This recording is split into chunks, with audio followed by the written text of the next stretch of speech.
Yes, my people, welcome back to another episode of the Transfer Propaganda. And as always, there's always propaganda, man. So we gotta go and rule and see what this transfer market's saying with an iron fist, bro. We gotta go and delve into the propaganda, bro. Even if the news we don't believe it, we gotta at least dissect it and perform an autopsy on the transfer news, bro. So I'm here, as always, my co-host, my brother Twist. What you say, cuz? Good, bro. Good. Waiting patiently.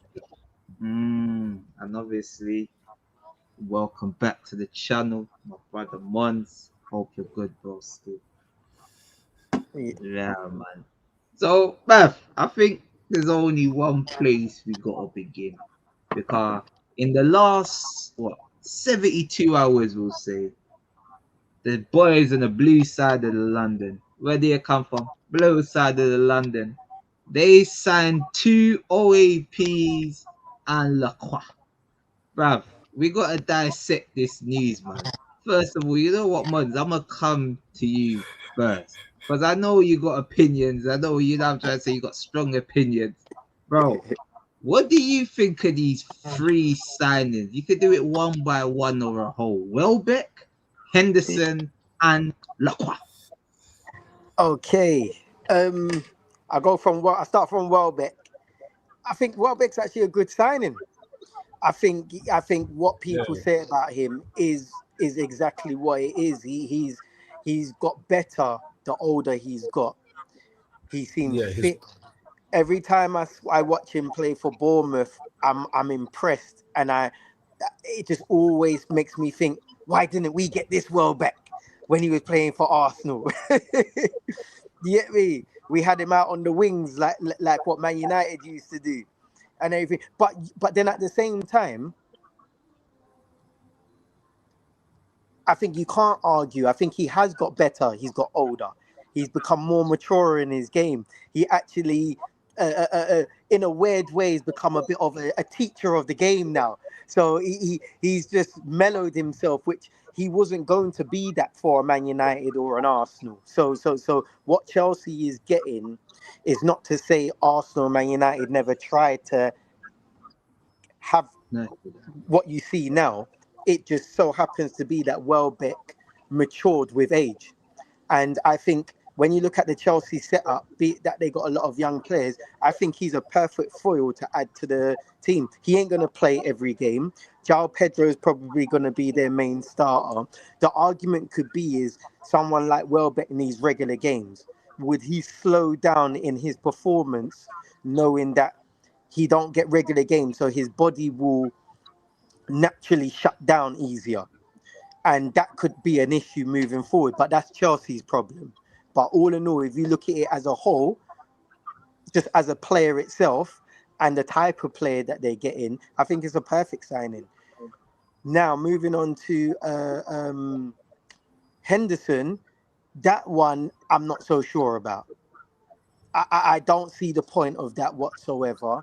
I think it's going to be.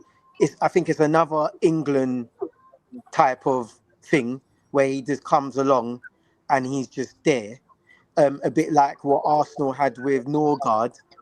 Um, I, it, Ultimately, Chelsea probably would never say it, but I know if they get Henderson through the door, it is purely for him to just be in the changing room, being that second voice. Mm. I don't think they're employing him for his footballing ability whatsoever. I think it's purely he's coming as another coach, and that's it.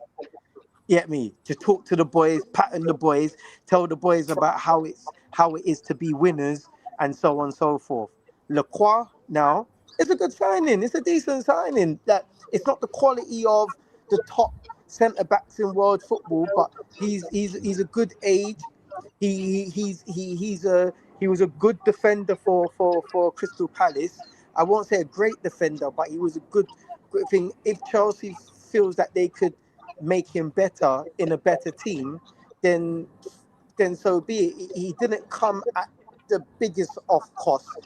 Nowadays, when we're looking at the sort of money that players are going for, I guess someone of Lacroix ability, be it that how he is a French international, he ain't a starter, but who really is going to start in front of Saliba and Upamecano and Konate and so on and so forth. So you get what I mean.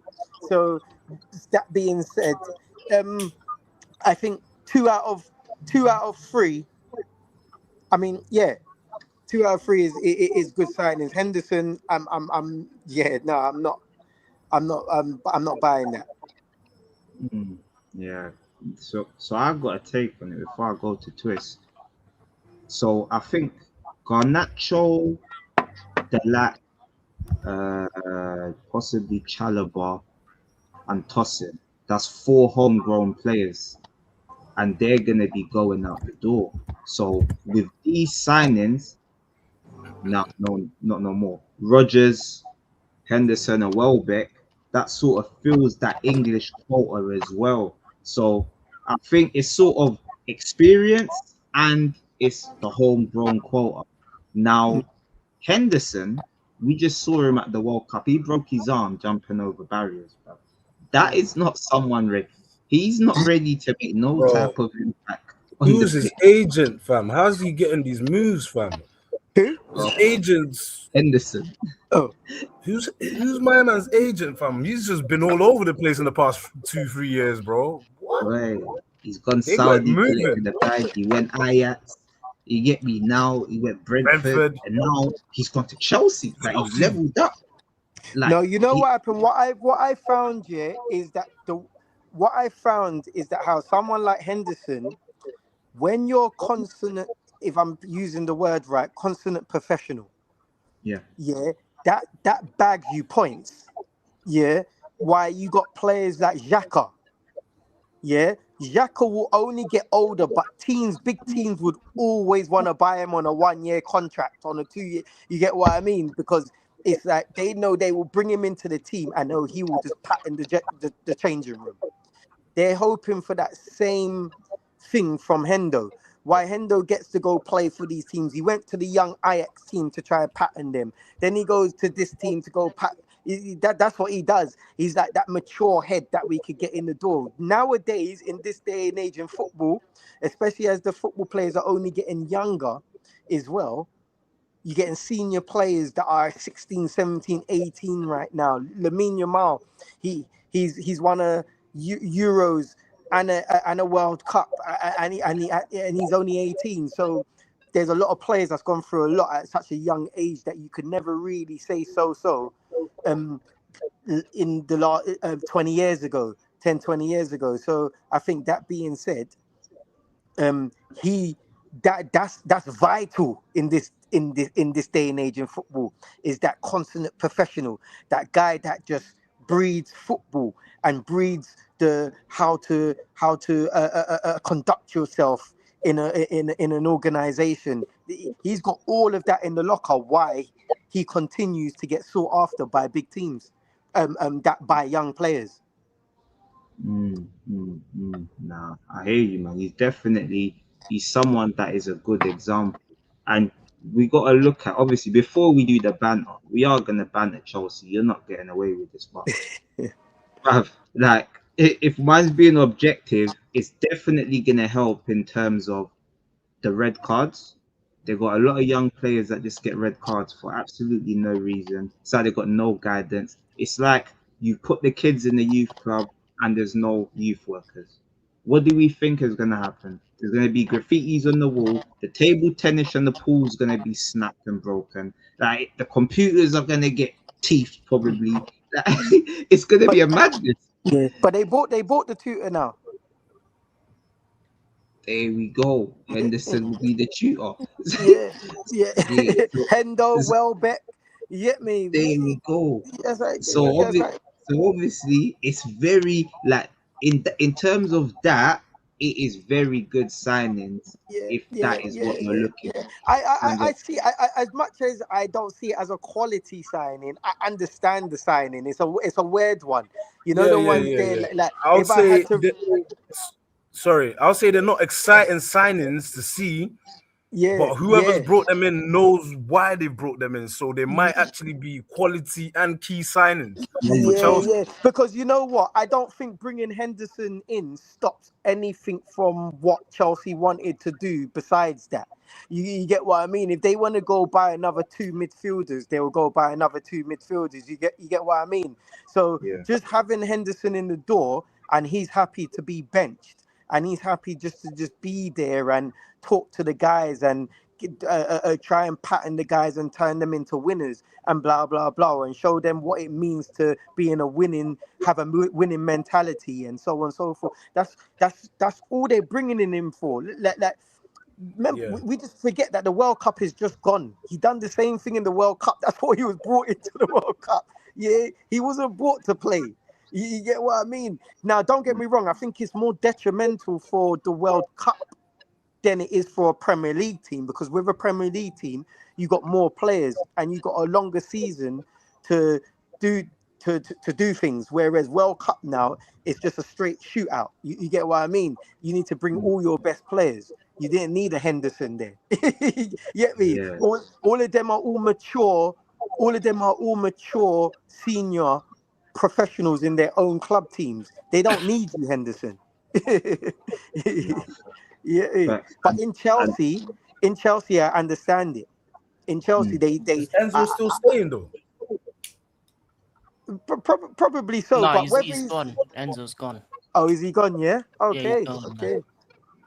yeah, man. Obviously, the other thing, not just the red cards. We know Chelsea, like King will testify. They were 2-0 up against like Burnley, Leeds. They're dropping leads. You need experience to try and get you through those tough moments. Oh, it's 2-1 now. Guys, calm down. You need someone that's been there, done that. These young kids, they don't know about game management.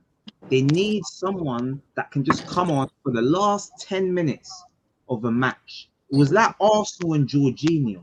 You buy these type of players for the younger players when it's in times of adversity. Who can I look to try and give me guidance? And Mm. that is what he could do. But at the same time, I don't know if his ability could be a hindrance. He might get them doing everything, but he might be the reason for conceding in the last minute because he's cooked. So we don't know him. So, so it could be a double-edged sword, isn't it? But You know what? Yeah, but that's what I said. It's a yeah, good. I understand why they bought him, but to the detriment of his quality don't match his off-field ability. If that makes yeah, sense. yeah, but his but leadership. but but again, I don't think they might even use him last 10 minutes. They might not use him at all. It might be another Norgard situation, like I said, where he just comes into the team to be that arm around the shoulder, to talk to the young boys, to get the young boys Training. building that winning mentality. Mm, yeah, man. King, What do you think, big man? What do you think, King? this is You this think is he Yeah. what you think Henderson will have a big part to play in playing time? Oh no, definitely not. He's like fifth or sixth choice midfielder. Exactly. And he's not the last midfielder we're looking at. We're actually looking at Alex Scott, try to bring him in. And if Enzo Fernandez leaves, we might even bring in two centre mids because we can't trust Lavia because he's injury prone. Obviously, Isugo's a backup, and then it'll be Casado +1, Isugo +1, and then Lavia and Henderson. So and that would be, Barco, no? yeah, Is he Barco staying? as well. Barco can play centre mid and left back as well, so he can play all over the place. So like What position Henderson is isn't that? there for me. That, Henderson that isn't there signing, to play Palescu or football. whatever. Where does he play? Right wing back, right back. Sorry, He's what was you cold. saying, King? What was you saying, King? You don't think what about Hendo? I don't think he's there for playing time. I just think for Same me, as him me. and Welbeck are both there because the club is the team is the youngest team in the Premier League last season, and we need a bit of Premier League experience in terms of being there, done that. They both won Premier Leagues. They've both been in teams that have pressure, high intense moments, been in big games, etc., etc. So, um, talking on discipline, talking on how players move in terms of training, in terms of certain things. If the manager can't like be the one to kind of have that talk with the players, because sometimes they don't want to listen to a manager, he's gonna come in and do the team talk instead. He's gonna come in at halftime and be like, listen, hey boss, let me do it. Like when Jabi Alonso doesn't want to be the bad guy, he's gonna be the bad guy to come dress down these players, because they're not gonna say nothing to him because he's a Premier League winner, Champions League winner, he captained them. So he's gonna be leading players that haven't done anything in this game, and and a lot of the English boys especially are gonna respect him for that, because they're gonna be like, okay, boss, we know what to do in the second half. So if you're coming in like 1-0 down or drawing or having a bad game, he's gonna be the voice when Jabi Alonso can't be the bad guy as a manager. And also sometimes in the League Cup, FA Cup games with youngsters, when you're putting youngsters out there, he could possibly be the one elder statesman to kind of calm them down in certain games like that as well. But I don't think he's going to be a player that's going to be playing week in, week out, many minutes. No, I don't think he's brought in for that. He may even start doing coaching badges when he's at us in the second season and stuff like that, and become a player coach, essentially. Yeah. No, that was even the next thing that I was gonna say. Probably I can see him becoming a coach / a manager. There's certain players, like even I think Marino looks like he might do that as well. Like there's certain people, when you hear them speak like they know how to talk. So it's like they got leadership qualities that players would listen to. So I think it could provide dividends behind the scene. With Welbeck, I think Welbeck's gonna play. How much? Welbeck is like maybe second or third striker, depending on how good Omega does over the But you're looking to sell him, summer. aren't No, I think we're gonna sell Liam Delap and the rest of them. So Liam Delap's definitely gone. You saw if you watch, well, I watched the last game. He was absolutely terrible. Man was making Western Sydney centre backs look good. So yeah, he's on the chopping block. Leeds, Forest, those type of teams. Obviously, and then some of the younger strikers are going to go out either on loan or be sold. So I think our three strikers are going to be João Pedro, Welbeck, and Emmanuel Omega going forward, which is okay for one game a season. You don't really need a lot. No, I hear you, man. And Twist, what's your thoughts? What's your thoughts on these Chelsea signings? Yeah, Welbeck, I think is going to be decent up front for them, considering what they've had in recent years. You know what I'm saying? I think he is going to get goals as well. He's going to do all right. Henderson, like we've just said, I think it's more of a leadership role that they brought him in for. Sort of like to help, probably dressing room stuff. You know what I'm saying? Just to help them, just morale and everything. So I don't think that's a bad signing as well. Like I said before, they're just not exciting signings. They want to be hearing some of these top names. I guarantee they're trying to hear Shumeni, they're trying to hear Camavinga, something more exciting. But yeah, these will probably work as well. Because obviously I'm not wishing them the best anyway. But yeah, man. But I do think they brought them in for a reason, and yeah, man, not bad. Still not going to stop what they're going to do. They're still going to sign players. We know Chelsea, man. They're going to throw that money about, fam. Yeah, man. One thing I'm interested to see is sort of how Chelsea line up, because I believe you played a back four, didn't you, in the first game? Yeah, it's a 4-2-3-1 that moves into like a 3-5, 3-4-3 kind of thing. So it's like one of the, like most formations, it kind of changes over time.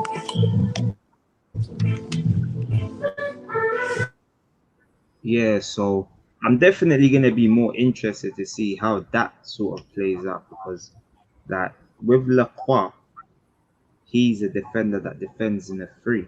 Yeah, we're going to be transitioning into a 3. So put it this way: if Jaro Hato's left back, the 3 will be Hato, Lacroix, Colwell, and then the width will be from one winger and then Palestra, and then you have the two 10s of Rodgers and Palmer, Pedro up top, and then it'll be Casado +1 in the midfield.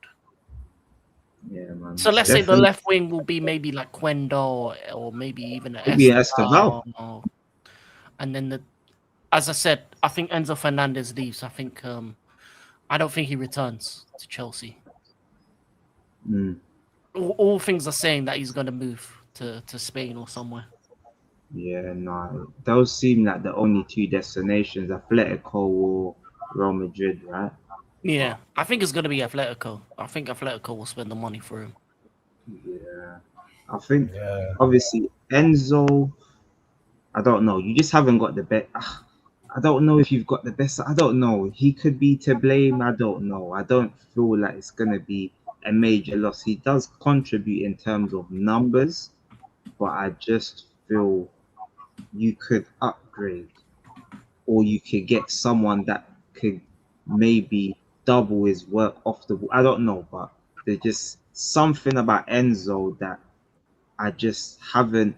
I don't see him as like a massive loss to Chelsea. No, he I just just, doesn't work in the Prem. His style of yeah, football works better in Spain or Italy. mm, yeah, Because he's a controller of the ball. He passes the ball very well. He can break the lines, but he just doesn't have the physicality you need for the Prem on a constant basis, especially if you're with Casado as well. mm, yeah, you're mute ones, but yeah, but yeah, Mons, you're mute, but yeah, well, Oh, sorry. No, I was just saying he doesn't have the running power. Yeah. mm, yeah, but you're gonna need to watch out as well, because that music's gonna give us a copyright. Innit? Mm, yeah, but yeah, Remember, remember, I'm in yard. Yeah. The settings is complete now. It's complete. I was thinking that when the music played earlier still. Yard set.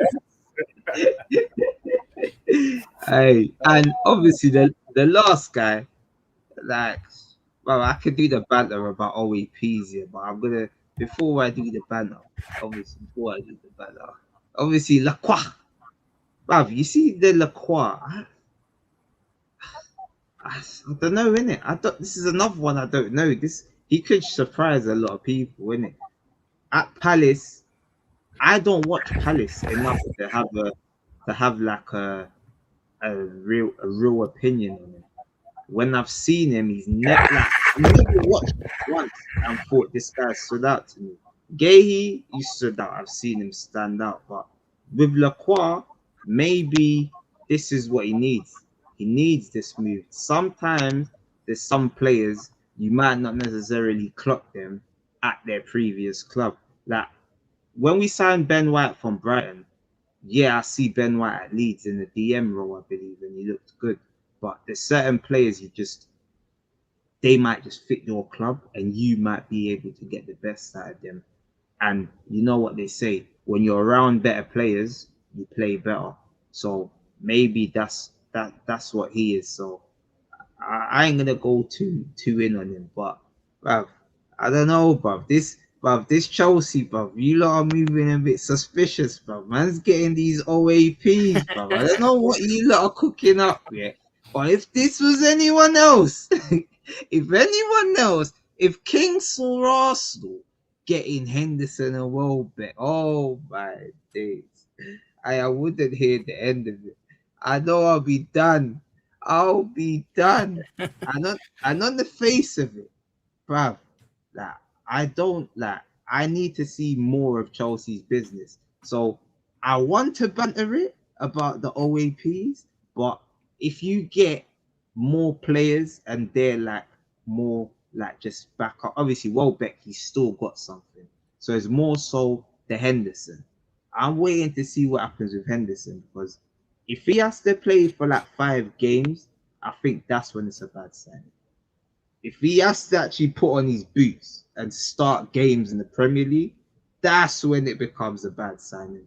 But other than that, you can't knock the experience factor. You can't. We know Chelsea inexperienced. We've been cussing them about having kids and being naive, getting red cards, bottling leads.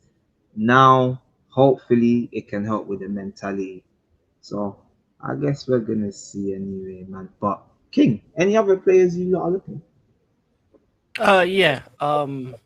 Obviously the Pepcha Lewis Hall, Theo Hernandez, those are the left back, left wing back targets. So we need that position, obviously Cucurella, to be replaced.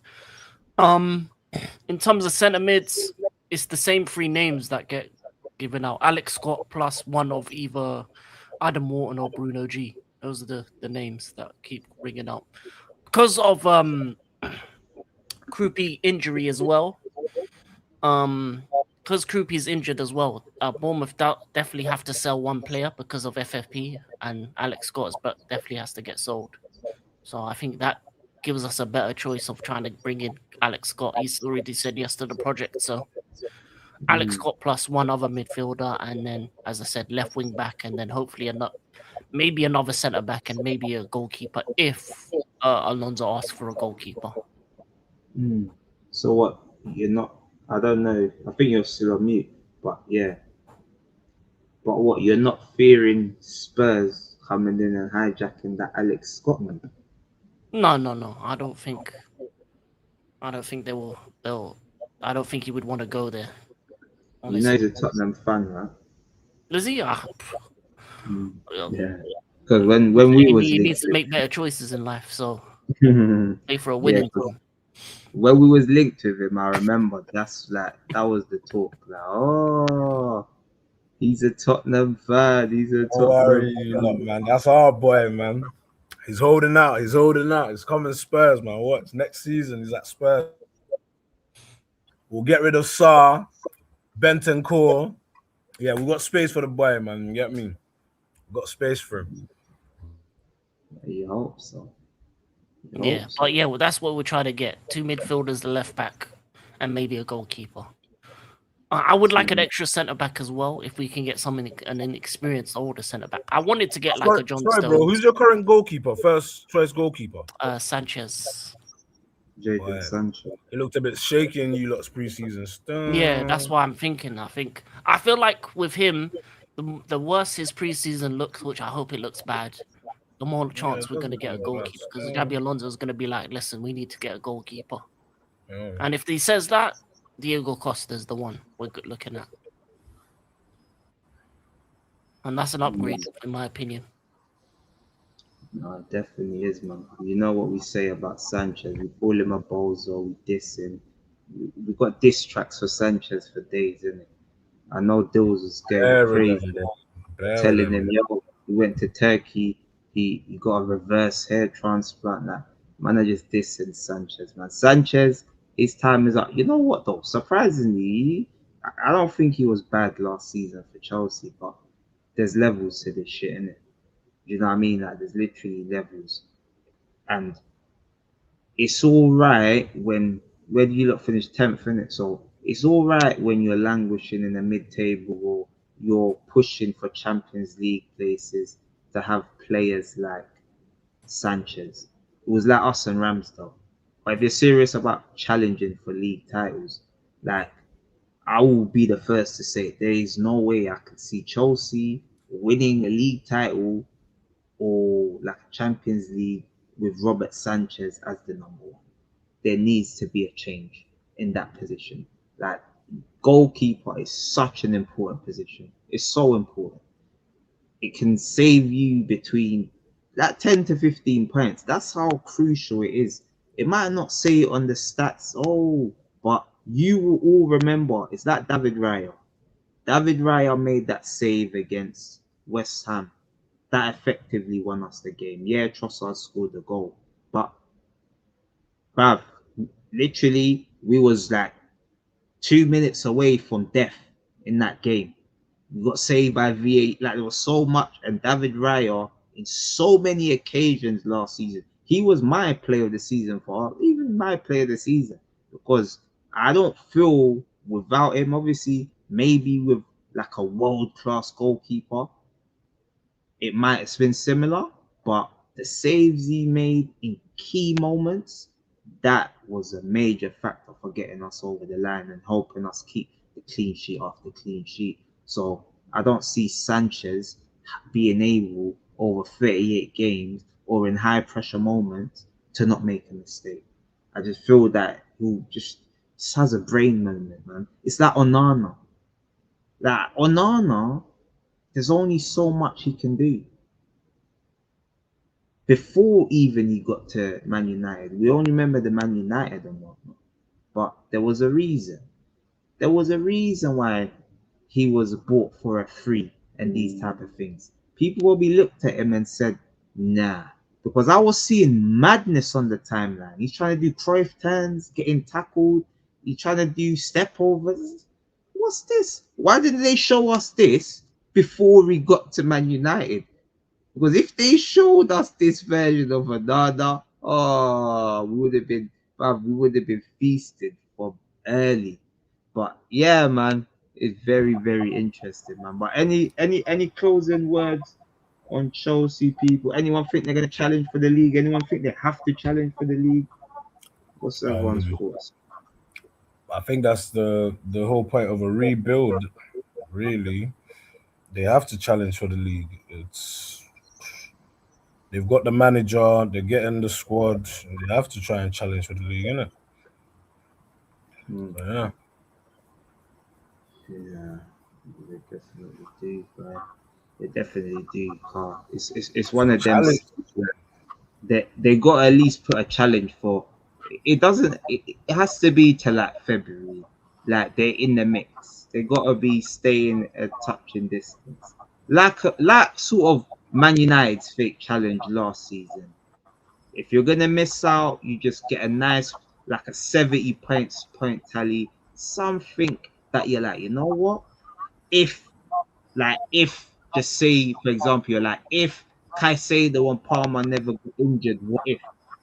That's sort of the excuses you want for like falling away. You don't want an excuse like, oh, we're still getting red cards. Oh, it's Xabi Alonso's first season. You want to see instant progress because I think Chelsea is one of them clubs that demands instant success or instant progress at the bare minimum. They got to see signs, and the signs need to be there from the beginning. That's sort of the Chelsea I know. So yeah, man, I'm very, very intrigued to see, man. But yeah, any last thoughts, man? No, it's fun. Yeah. But yeah, man, we'll move on from Chelsea. Well, Mons is actually back. We say, Mons, any last thoughts on Chelsea? No, I'll say the same thing. I think they're at a rebuild, but I think they've been putting things into work for a couple of seasons now. They've spent big money on their top target in Morgan Rogers. They've bought a couple. They've added more addition to their team.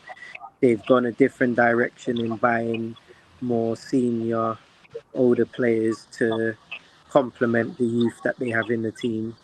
They got top players like Cole Palmer still there. They got João Pedro that seems like he's getting better season after season.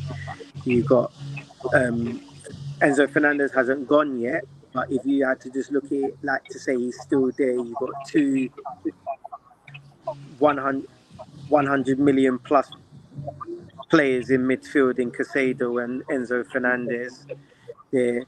I think it was just a matter of Chelsea fixing up their back four. Sanchez is a big problem, but you lot highlighted that. I'm surprised they haven't looked to try and put big money in for a top quality goal. Even like, I don't know, would you throw Martinez in there? Even snapping Martinez looks like he wants to leave Aston Villa. You know, the ones there, he seemed, I don't know, I've always seen Chelsea as like a team that likes to bully teams. And Martinez, the goalkeeper for Aston Villa, he's a bully. He's Argentinian. You get me? He likes that. So I think he'll fit right in the Chelsea setup. So that's one to look out for. I heard something about him wanting to potentially leave. I think that's something that Chelsea should explore. Yeah, I think Juventus said if they don't sign him, they're looking at someone else. But yeah, I swear, wait, I didn't want to see something about Kepa. But if Kepa goes to Juventus, like, Well, you see the transfer news is too funny. I see the Juventus want to swap their third goalkeeper with Kepa. It doesn't make sense to me, but well, for some reason, I don't know why Arsenal seem like they want another goalkeeper. It don't make no sense to me, but yeah, man, we'll get on to more of that. But yeah, man, obviously we'll move on from Chelsea, man. Chelsea's always like a fun team to talk about because they always Who, give who, you who new. is who is Chelsea's right winger currently? Is it Kittens? Gittens? Will be Esteval, Palmer, Esteval. and That's Esteval. the You know what happened? and I forgot about Esteval. Honestly, I forgot about him. I Yeah. mean, if we play right wing, will be Esteval or Quinn. But I think we're gonna put Palmer on the right, or yeah, Esteval. Yeah. Hmm. Yeah, man. But this is what I mean. Chelsea's up in the air. Like we don't know. We don't like their proper preseason starts when they have everyone. Once Yeah. everyone's back, then we get to and once they have their signings sort of like one, two more, you're gonna get to see the actual shape. Is he gonna say, you know what, we're going three at the back? Boom. Reece James. You forgot you didn't even mention Reece James. That's the maddest thing. You forgot about Reece James, the hospital patient. But yeah, is it gonna be a back three of Reece James, Lacroix, and Colwell, then Quenda, Palestra? Is Esteval gonna be is he gonna be a flying right winger? Like we don't like you don't even know what Alonso's gonna cook because he had Frimpong. Frimpong looks like he could do a winger shift like a right midfielder. You know, back in the day, right midfield, that was the position. That looks like Frimpong's actual position. I don't think he's a right back. I don't think so. I saw Chido cooking him. So I'm definitely intrigued more so than any club than Chelsea because I actually want to see their proper system. I'm even gonna go watch some of their preseason just to scout what's going on because I do like Xabi Alonso as a manager. I think what he done at Bayer Leverkusen is something that is not to be sniffed at. You can't just say Bundesliga. Why? Bayer Leverkusen, I don't think they ever won the league.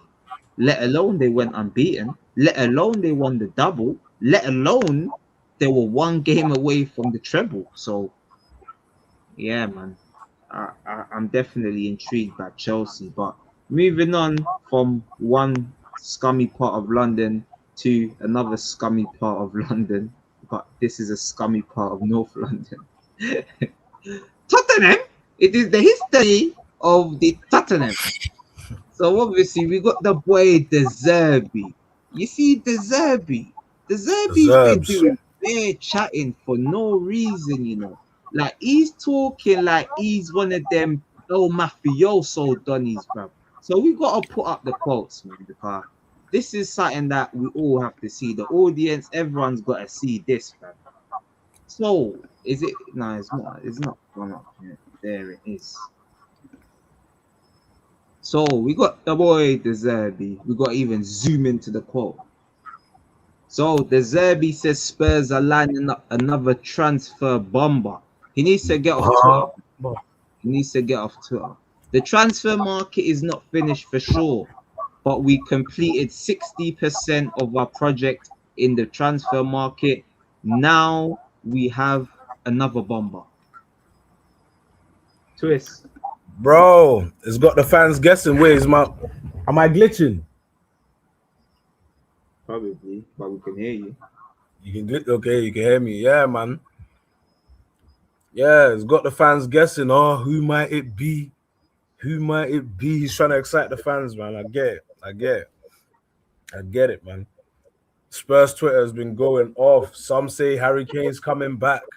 Some say, yo, we're getting Osimhen. Some say, yo, it's got them going off. I can't lie, They man. are That going Spurs off. Twitter, they smoke crack, bro. Like, like you know, like why I know they smoke crack. At least with Arsenal, there's a link from journalists saying that we're looking at Somewhere.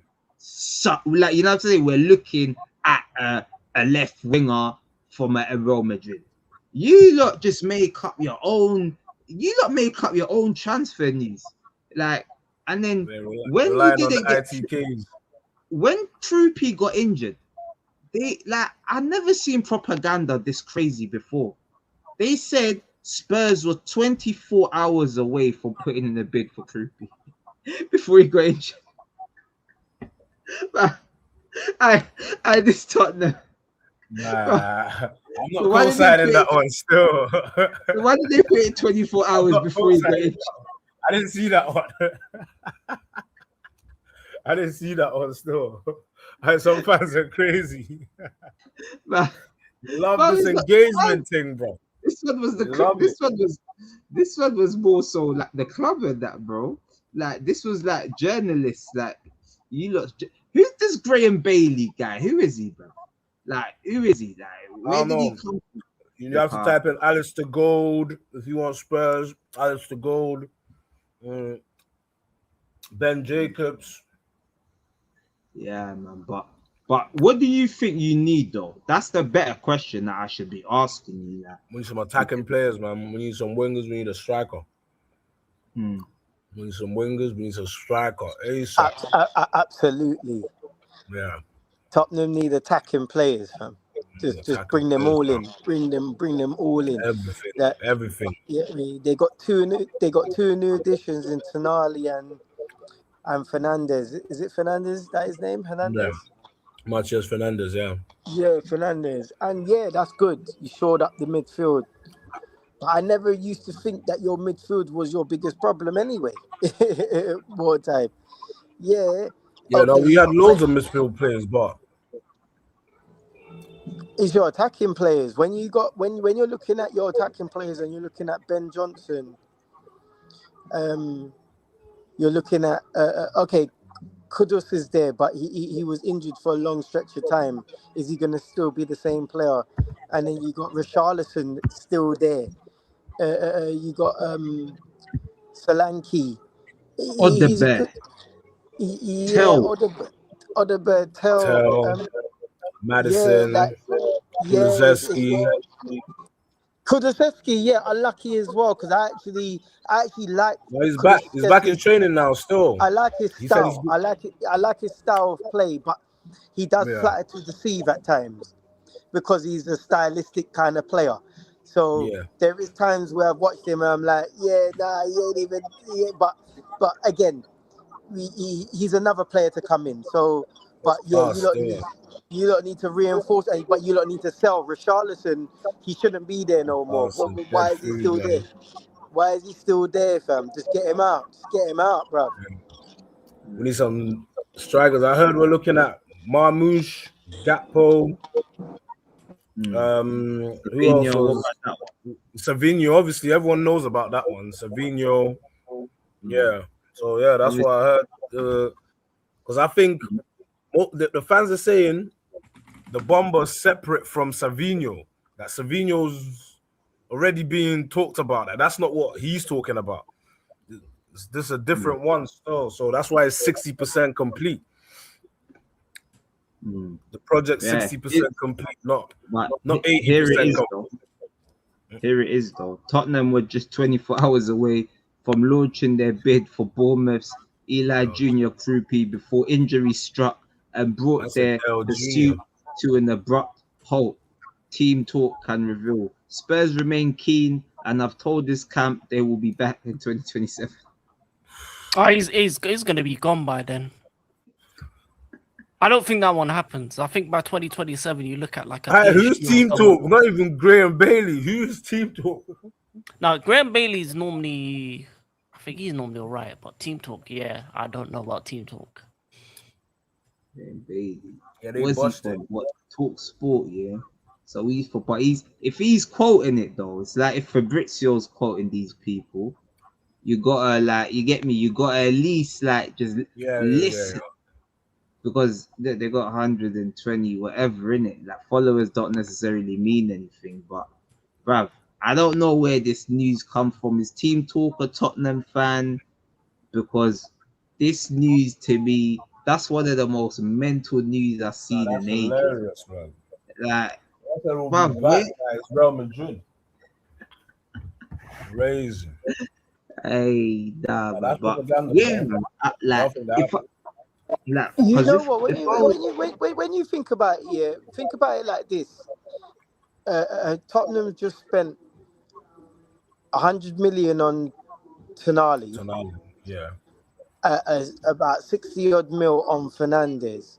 uh, So they uh, obviously uh, took. So they 85, 85 on Fernandez, 85 mil. 52 on Van Heck. So when you look at them numbers there to other players, they're seeing it as like, rah, this team is being serious. You know the ones there. They're looking to really build this project. And to be fair to Tottenham, they do have a coach in that loads of players around Europe actually like. You know the ones there, like he's got a he's got like a good pool of top quality players that would like to play under him. Yeah, You get me? So that being said, someone like Krupi, I wouldn't be surprised if Tottenham was to put in a mad bid, he wouldn't think about not going, because for him to go for like what, let's say he went for about 80 mil, 60, 70, 80 mil, he'll be on big wages. He'll probably triple the wages that he's currently on Bournemouth, and he's still young. So, and let's be fair, as much as Tottenham hasn't done much in recent years, yeah, they won the Europa.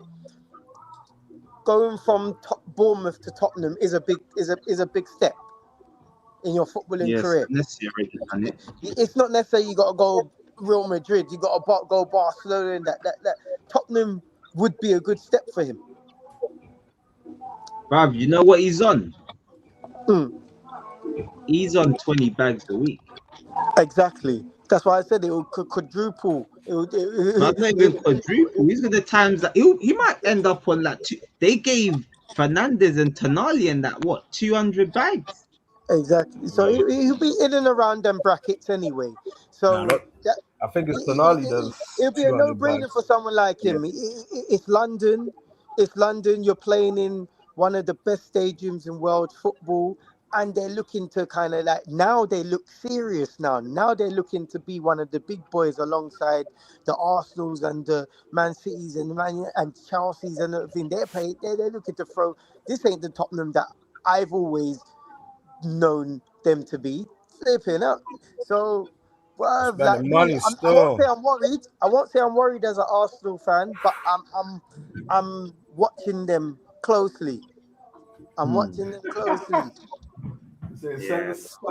We gotta watch them closely because we know that De Zerbi's a good coach. We know he's a good coach, so that's why we gotta keep our eyes on these little scumbags from down the road. But King, thoughts on these scumbags from the toilet stadium? I think they've done really good business so far. They spent a lot of money, but they make a lot of money anyway. So I think they, for me, De Zerbi, the reason why I wanted Spurs to get relegated last season, because I knew if De Zerbi was given a summer to spend money, the money that especially Spurs make, that they would have a big summer window. It's been good so far. They've kind of revitalized their defense, revitalized their midfield as well. Yeah, The only the problem is defense. their attack right now. So left wing and striker are the two positions that they need to solve, because Solanke's injury prone, Richarlison's not good enough, and then they don't really have a starting left winger. So if they can get those two positions done, they're a team that can compete for European places easily, Yeah, especially with all the yeah, squad players they have as well, the youngsters they have as well. They yeah. brought about 4 or 5 good centre backs as well. So they've got Got a few. everything De Zerbi needs to create a team that can win games and be much better than they were the last 2 seasons. And for me, he's a much better manager than all their previous as managers. And he's the only reason they stayed up, because you could see him starting to implement a style of football towards the end, even with scrubs. So imagine if he gets good players, what he can do. So the left wing and striker signings are going to be important. But Tottenham are going to be a very exciting team to watch next season, definitely. Yeah, Exciting. no, that are definitely like exciting. That and you know, like that's all Tottenham. Like realistically, if Tottenham fans see exciting football, that you're 90%. You're 90%. Your job's 90% done. Like they just want like their main issues with Mourinho, Conte, Nuno, whoever, they call them flipping fossil football. When they saw Ange for that 10 games when they won the league, I know you remember that 10 games when they won the league. Like Best they was like, time ever. Zuma better than Rice. Madison, clearer Odegaard. What Romero, Van der Ven, best centre backs in the league. They was going mental. Yeah, But definitely. that's the good football. Obviously, there was a bit of winning there, but it was the good football, and that is what Tottenham fans want. We like throughout the test of time. That's what Tottenham's known for. They've always had these mavericks: Gascoigne, Hoddle, Waddle, this guy Modric, Bell, Berbatov. Like the list goes on. Dele Alli. Like there's always someone. They got some sort of personality in there. They find these players like Madison. They pin their hopes on them. The football's exciting, and they're happy.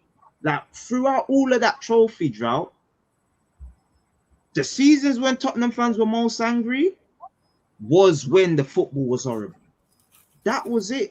Like Postecoglou, the reason why Tottenham fans were split is because of that first 10 games where he brought them an exciting brand of football and he won a trophy. And he won the trophy. Yeah, fam. You can't not mention that. And he won the Europa trophy, you feel me? So there wasn't no FA Cup that he left there with. So in my books, he's going down in the history books, bro. One of the great managers of Tottenham in recent years. Feel me? Yeah, Pochettino had us in the top for time, but yeah, man, finals, you get me? But he didn't actually win. You get me? So I don't know. Ange's got a soft spot. Pause. But yeah, he's a great manager, man. Yeah, man. And that's what I'm saying. It's like even though the football weren't good towards the end, like he was resulting to Mikel Arteta haram style to get over the line in the Europa League. Yeah, and he did it. No, in the Europa League, he was doing our thing. Yeah, in the Premier League, he was doing our thing still. Premier League, they were still just trying to do the high line and getting cooked. But Europa League, he said, you know what, we're gonna go reserve. We're gonna actually try to do this. If we gotta have 30% possession, so be it. So I swear to you, yeah, I genuinely think that if you lot won like 3-0 against Man United, high line, exciting in that Europa League, I think there would have been a riot if he got sacked. I swear to you. I don't think the 17 is the 17th is it's like the icing on the cake. But I swear to you, it's the football, bro. That's all I hear from the Tottenham fans. Like, fossil. Now Thomas Frank's one of the worst in recent years, though. Huh? Thomas Frank's one of the worst in recent years, fam. Oh, I even forgot about him. That's how bad he was. That's how bad he was. I forgot about his. I preferred Nuno to Thomas Frank, to be honest with you. I'm not even gonna lie. Yeah, but I'm telling you though, even if he was playing his style of football and finished 5th, you lot, maybe not you, but Tottenham fans would want him gone. We've seen the story play out. We've seen it. You lot are usually between 4th to 8th in recent years, in the last say 5 years or whatever. So the only deciding factor is the football, literally, because Ange won the trophy. They still sacked him, so it's not the trophy. It's not the trophy. Yeah, it's not the trophy. Yeah, but like I say, if the football was exciting and it was 16th or 15th, they might have thought about sacking him. But I just feel the fans were more so the reason why he got sacked. Because there's no way football club owners, like De Zerbi just said it. We know they look at social media. What's he talking about? Bomber. What's he talking about? Is he down with the kids? Bomber, he's taking a piss. He is taking a piss. He's trying to show show face in the league, show I'm air. I said I got a bomber for you. He's Hey, gassing up the fans, man. nah, he But most definitely people gas. think it might be Mamouche. What Mamouche and Savinho? That's gonna cost Yeah, you Mamouche and 180 Fabinho. I've heard mil or so. Ferran Torres. He just So that'll got be a the good fans sign. talking because he said something like, "Oh, a shark," and I think they call Ferran Torres, bro. He just Yeah, got I the know fans what he tweeting, said. bro. Nah, Got them tweeting. he said in the transfer window, I'm like a shark. If I see a player I that I want, he will come. I will get him. Those were his words, but the Zerbi fixed it. But this is what I'm saying, man, bro. You know, yeah, me personally, I don't like we ask for personality in managers, yeah. But I think, like, come on now, man, we're doing too much now, man. We're going a little bit too far, and we're moving like we want to be in the TikTok generation. Like, look, here it is as well. I've got it up for you here, Alistair Gold. Tottenham boss revealed becomes like a shark during the transfer window. In the transfer market, when I want one player, I become like a shark. No chance to say no. But this is probably for a man that knows his limitations, though. What he wouldn't want a player he couldn't get, though. Does that make sense? I swear I wish Eze happened this season. I swear down, bro. I wish he was the manager making these quotes and then boom, Eze. He's saying this because Fernandez, right. Matthias Fernandez he wasn't just wanted by Spurs. You know that, right? Yeah, Man United. Got him. Tonali got him. You get what I'm saying? Van Heck got him. Even though I don't think too many teams was looking at Van Heck, but you get me? We gotta look at it though. Sometimes I know I'm defending my manager, but sometimes they try and take your words and just put it in a way to to get these conversations out of people. Bro, if you know your limitations and you're not going for players you know way out of your limits, you would get the players you always want to get, innit? Do you get what I'm saying? He's saying in his experience from whatever clubs he's coached, from Brighton and all of that, he gets the players he wants, innit? Facts. If Pep ain't saying this, bro, I don't want to hear the Zerbi, who's won like one Ukrainian league, saying this type of stuff, bro. Like, I don't want to hear it from the Zerbi, bro. Like, respectfully, just chill out, please, bro. You're misunderstanding the quote, bro. You're misunderstanding. No, I'm not misunderstanding. He's not saying Olise to Spurs, is he? He's not saying he wants Olise. Exactly. No, but like, okay, let's analyze the transfer dealing, yeah. Manchester United were in for Matthias Fernandez. They're not paying 85 million. Only Tottenham was stupid enough to pay 85 million.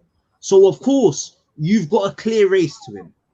Manchester United and Arsenal wanted Tonali. None of us are stupid enough to pay 100 million for Tonali. So of course they're gonna get him. Van Heck, 51 million for someone that's okay in his last year of his contract. No one was going to pay it. Even Daniel Levy said it. I would have never paid that money for it. Well, that's Levy business. We're trying to try something new. You feel me? I saw that. I'm not saying. But don't think that I'm saying it as in it's a bad thing. Sometimes you have to overpay at the start. Sometimes you have that's to set the present.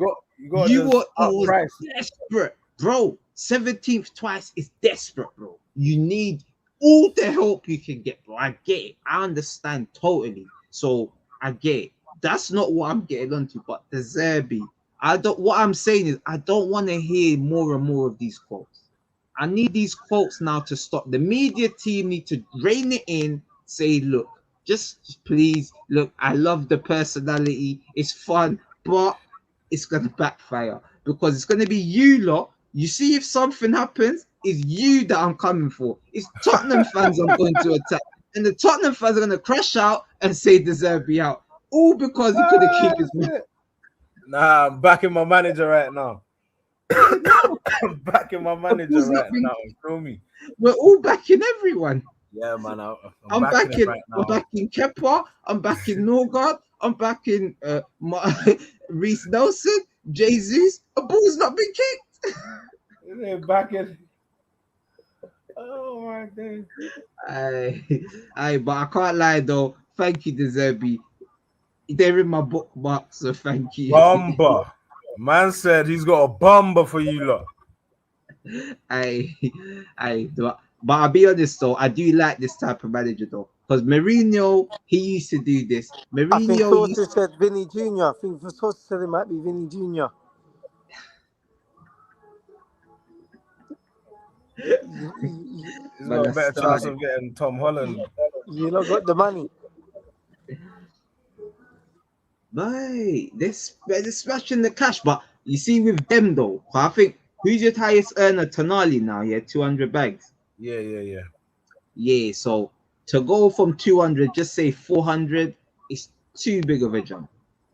It's too big of a jump. Like, and also, like, it's Vinny Junior. Like, I think, like, there's only like a few places that he's gonna go in. If he does go, he's probably not going anywhere. But yeah, obviously, before we get on to Vinny Junior, there was something I actually wanted to bring to everybody's attention.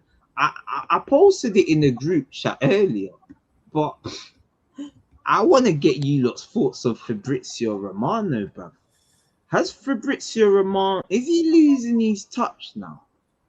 Like, is he losing his touch? Because obviously I see this earlier. Here it is. So there was PSG put out like a little, just one of their aggregator accounts, a total agreement, blah blah blah. Akliush, all parties are confident, and then they put the source. They put Florian Plettenberg / Fabrizio Romano. Fabrizio Romano, he decided to speak. He said, "No, my friend, the info was exclusively here at 8 a.m. Others took it after. Check well. I did not confirm anything." And then he's quote tweeted this tweet. Bruv, do you lot think here that Fabrizio Romano, yeah, is getting trolled, bro? Like, and he can't handle it. Because once again, yeah, like he's put it here about Eddie Howe said to leave part ways with Newcastle, yeah. Then Liverpool accounts just put wow. And then he's like, go check today. How many will mention the source on Howe and JSOL double exclusive after every time to teach you how to do journalism? So he's even crashing out Yeah, he's on, crashing out, man. he's just crashing out, bro. Yeah. That's just what it is. It's Crashing out. obviously He's eventually had got enough. to him now. Social media is a big place, and he because he's sort of like at the top of his game. You seem to think that how you're bigger than what's out there, but it eventually will get to you, and it will start to overwhelm you, and that's what's happening now. Why he's crashing out, because what's happening now, he put out information which is probably the correct information, but because information changes so quick and so frequently, and people are constantly putting out information just like that with a touch of a finger, there's times where he might be on a downtime and people are active. You get what I mean? And all of a sudden, his information doesn't look plausible no more, and he's probably putting out information a lot more quicker than he would usually because there's so much competition. Yeah, I mean it's competitive out there. You got people that are not even working for a big media outlets and reporting outlets. You got people that are sort of self-made reporters, reporting information and making a good living out of it. So he's just having his moment, bruv. It's one of them ones. It's one of them ones where it's just looking all mad, and people are, like you said, he's getting trolled as well. People are, because the people are seeing a weakness. People, yeah, the vultures are coming out for him. You know what I mean? He thought he was above that. A lot of people that get to a certain position, they think they're above that. But now look at even him now realizing, you boy, no, if you don't keep yourself at a good playing field, it will come get you. No, facts, bro. Because obviously it started between. I think it was him and Florian Plettenberg. It was the Diamond. He put a here we go for Diamond, but obviously we're like a week later and there's still no agreement been reached between Real Madrid and Leipzig. So obviously he got called out of that, and then he started calling out Plettenberg, saying, "Oh, that it was fake news. Manchester City didn't put in no bid for Jan Diamond." So like he just lashing out now, and now the public, he's always slightly lashed out on people, like cooked people here and there. Like I used to find it funny, but when I'm seeing him like arguing with journalists, I'm like, there's slightly no need for this. You don't even need to lower yourself. You're meant to be like, you and Ornstein are like the sources that we trust the most. If it's Fabrizio or Ornstein, we're like, yeah, we believe it. You're now getting your little Ben Jacobs and like Alex Crooks and these Talksport mobs and whatnot. You're like, okay, if they're saying something, let's give it a listen. But we're waiting for Fabrizio and Ornstein. So for him to lower himself to little Twitter spars, I think in the last tweet it was sort of banter. He put a little sort of like emoji, but I don't think he needs to be doing this. And I think he's bringing it on himself. Because I think I've been following Fab for a minute now.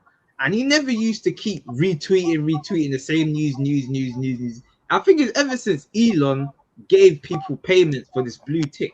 This is when he's just gone mad and he'll post the same news 5 times in a day and 5 different ways. It's like, oh, Arsenal exploring a move for Bruno Guimarães. Oh, retweet. And then he'll put the Brazil flag and the sand. And then he'll put a fee in the region of 80. And then he'll put a tick. Here we go. Like, bro, come on, man. Calm down, Fabrizio, man. We get it, bro. We get it. Elon's paying money, but he's moving like the Nigerians and Indians on Twitter, bro, that are just going mad and just saying anything, bro. Because there's certain men on Twitter, they're just going mad and they'll say anything because they know Elon's paying. I don't know how good this payment is, bro. I need some of this Elon Yeah, they're money, bro. working. They're working. That work. You're getting They're rattled. You're getting excited. That work. This is at work. Yeah. You get me? They're getting paid per tweet. Getting Yeah, paid per what? impression.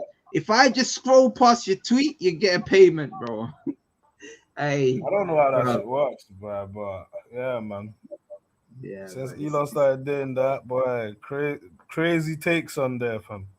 Yeah, but people don't believe what they say. And this is what I'm saying, man. I don't think Fabrizio needs to do all of this, but I'm not gonna knock him. That's why, like, I only listen to certain things from Fabrizio, not when he keeps regurgitating. Like, just give it a rest, Fabrizio.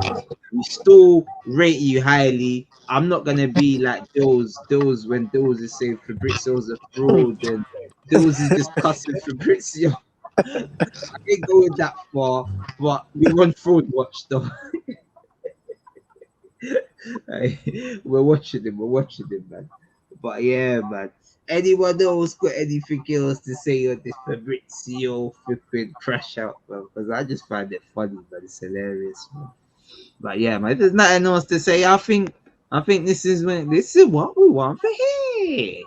We go on to the big news of the transfer whole window, bro.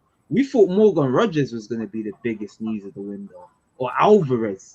We thought that's what was gonna be the big news, but boy, you got Arsenal and Arsenal fans. They always gotta be the center of attention, don't they? So we get the news. First of all, we got the news from Ornstein. Ornstein was first telling us 5 days ago Arsenal are exploring a move for Vinicius Junior. We was like, interesting. I was getting a bit giddy. We're getting him. Chat to us nicely. Then 2 days later, Sky came out with the news, as Sky News would do. Vinicius Junior is set to stay at Real Madrid. And now we get more news from Real Madrid. Arsenal owners are involved in Vinicius Junior's deal and they want to go all in. The club have made direct contact with the players' agency, Rock Nation, and have presented their idea. Obviously, Rock Nation is also the agents of Yan Diamond and Martinelli. And it says nothing has changed with Real Madrid. There is no improved offer and there have been no new meeting yet. It all depends on Vini. Both he and Real Madrid have to sacrifice a bit, but Vini more. The player returns tomorrow. Aye, this is the saga of the window, bro. Because as I feel like most of us are like, we think it's not gonna happen, but the longer that there's a possibility, the more exciting and interesting it gets for all of us. Because we have something to talk about. Mons, I'm gonna come to you first. My friend, No, can you come to the absolutely, public? absolutely. It's an exciting prospect if that was to happen. But oh no, me personally, I think it's highly unrealistic. But then at the same time, we're Premier League champions. We're a big European force. Why wouldn't a Vinny Junior? Vinny Junior is one of the best left wingers in world football. But let's not deny the fact he ain't a Ballon d'Or winner. He's won the Champions League multiple times now, isn't it? But I mean, he's still due to win the World Cup. He's a top player, but does he warrant being bought for 150, 200 million? I don't know. Maybe. Is he worth paying 400,000, 450,000 a week?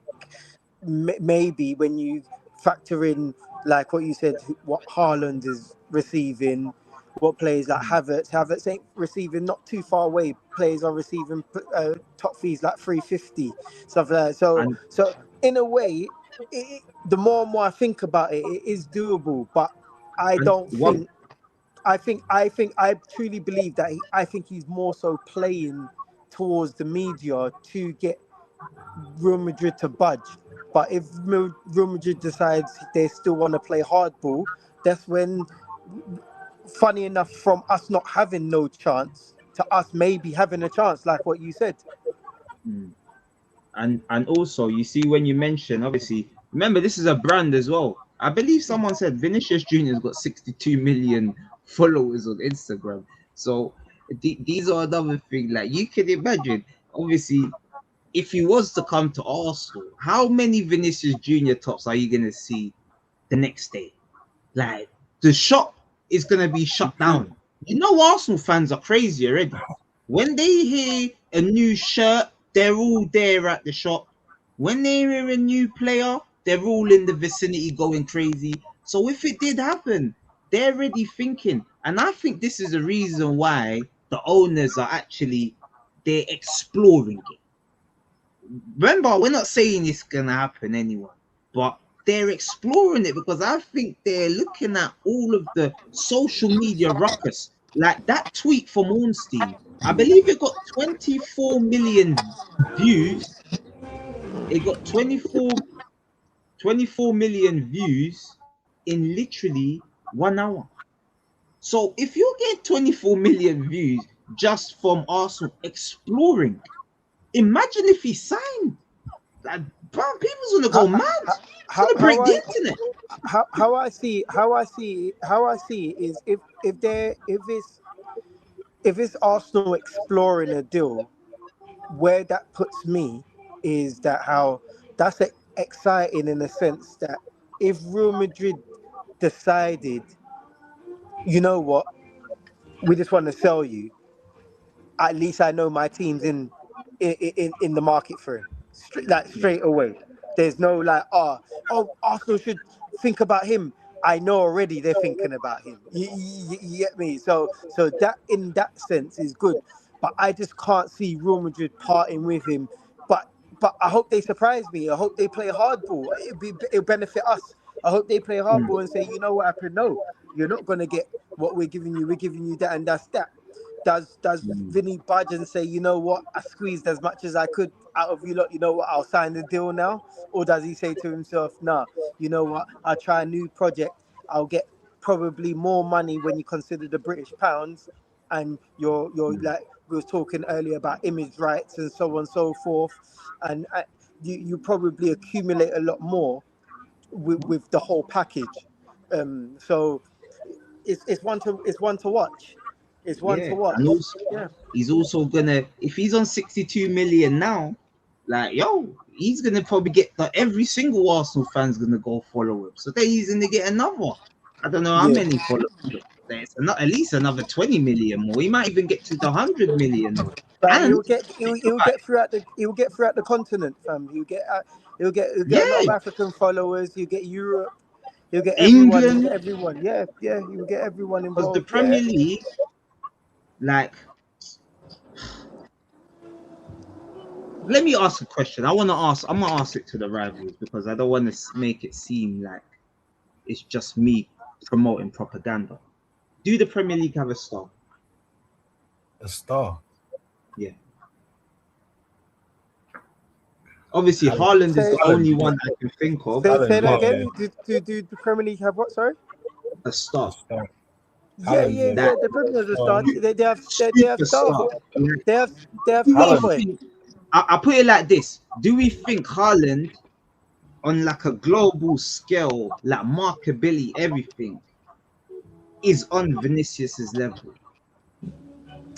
No, for the sheer fact that Haaland is widely promoted in Europe.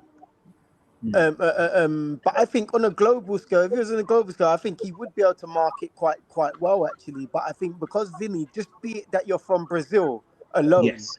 which is a footballing capital kind of thing, and how big Brazil is, and then from there it filters out to the rest of South America. That alone is more than enough to overshadow Haaland's markability, if that makes sense. Yeah. You know what I mean? But if a Haaland was from Brazil, he'll probably get that same, with the same ability. If he had the same ability as he has now, but he was just Brazilian, it would be different in that sense. Yeah, So yeah. we I mean, comparing to I R9 can't Neymar. exactly. I can't see anyone beyond football fans of European football and that knowing who Haaland is. I think a lot more people, even if you didn't really watch football so much, would know, especially in America, would know who Vini Junior is because you get what I mean. It's just widely talked. It's just a big pool to talk to. Yeah, man. It's definitely one to think about anyway. Obviously, we're just surmising. We're gonna get into everything. Obviously, King. I don't know if you heard that question, innit? Oh, what is Vini? What is their star in the Prem? Like global supers, like Haaland. We know he's on. No, I don't think there's any global superstars in the Prem like that. To be honest with you, I mean To be honest with you, there's very few global stars in football in general. I think really Ronaldo and Messi. That's about it. I don't even think Vini's a global star like that. Like there are certain people I'll say Mbappe. Maybe Mbappe is added to that list. Maybe Mbappe, but I think if you ask a casual person who doesn't really watch football, they'll know Ronaldo, Messi. They may know Mbappe. I don't think they'll know a Vini. I don't really think they'll know a Vini because he hasn't really done anything exceptional in terms of like to get into that level. Because they'd probably know more a Ronaldinho or R9 Ronaldo. Those are the stars of Brazil. Vini isn't even close to that kind of superstardom. So in modern football, I don't think there's many that are global stars. Like back in the day, there was a load. You had like David Beckham, Ronaldo, R9, Ronaldinho, even an Henri. Like they were like Zidane was a global name. Yeah, like you know them everywhere. Yeah. Figo. Figo, Like yeah, we all know the Figo story. yeah. Pig's head. But I don't think there is many nowadays. I don't think We football has say that Yamal. same appeal. Say that Or again. is Yamal like a Haaland? Yamal is up and coming. I don't think he's got the power yet. He's gonna. I think he's one of those ones that if he reached the heights that he can reach, he can definitely become. But he needs to stop worrying about the parties and the other stuff because that's gonna stop him. No, hey, Twist, what's your thoughts? No, but yeah, but obviously Twist is in his own world. But yeah. So, but yeah, obviously, bruv. But My data was moving mad still. yeah, no, it's calm. Obviously, bruv, obviously we got Lewis here. Big up Lewis. Lewis is saying, bro, he has got to come to Arsenal. We'll make him a legendary. The squad will be insane. Obviously, bruv, like I think we're most of us. Let me just ask it first. I'll come around to everyone. What percentages do we give this of happening? 0, no chance. 100% is definitely happening. At the current moment, I would give it like a 10%. I just think he's using you for a new contract, really. Because my thing is, if the reason why I would say no to Arsenal, him going there, he's friends with Haaland. If it was Man City being involved, then I would say there's a bigger chance for him to go there because he has a friend over there. That's a team that's won the Champions League recently. That's a team that spends money like that. That's a team that's ambitious season after season, won the most Premier Leagues in this decade. That's the kind of team a Vini would go to because that's a team that's going to be competing year in, year out. There's no guarantees with Arsenal competing next season or the season after that, especially with the rule changes, especially with the style of football that you won the league in. There's no guarantees that Arsenal are going to be the same team next season, especially the way that you're moving in the market, penny pinching. Still, Bruno G should have been signed already. You should have got Morgan Rogers if you wanted him. You should have got these things done. Arsenal are moving too slow in this market for me to think if I'm a Vini, do I look at this club and say, are they ambitious? I don't really see it. You had the same manager for 6 years. He's won one title in 6 years. That's not a club that if I'm a global superstar that I'm going to go to and say, I'm winning year in, year out in the end of the day. Man City more likely. PSG more likely. But there's only 3 clubs you go to if you're Vini. PSG, Man City, Real Madrid. There's no other clubs. Not even a Bayern, not even a Arsenal, not even a United, no other clubs. Those are the only 3 clubs you can go and say they are gonna do whatever they can to win year in, year out.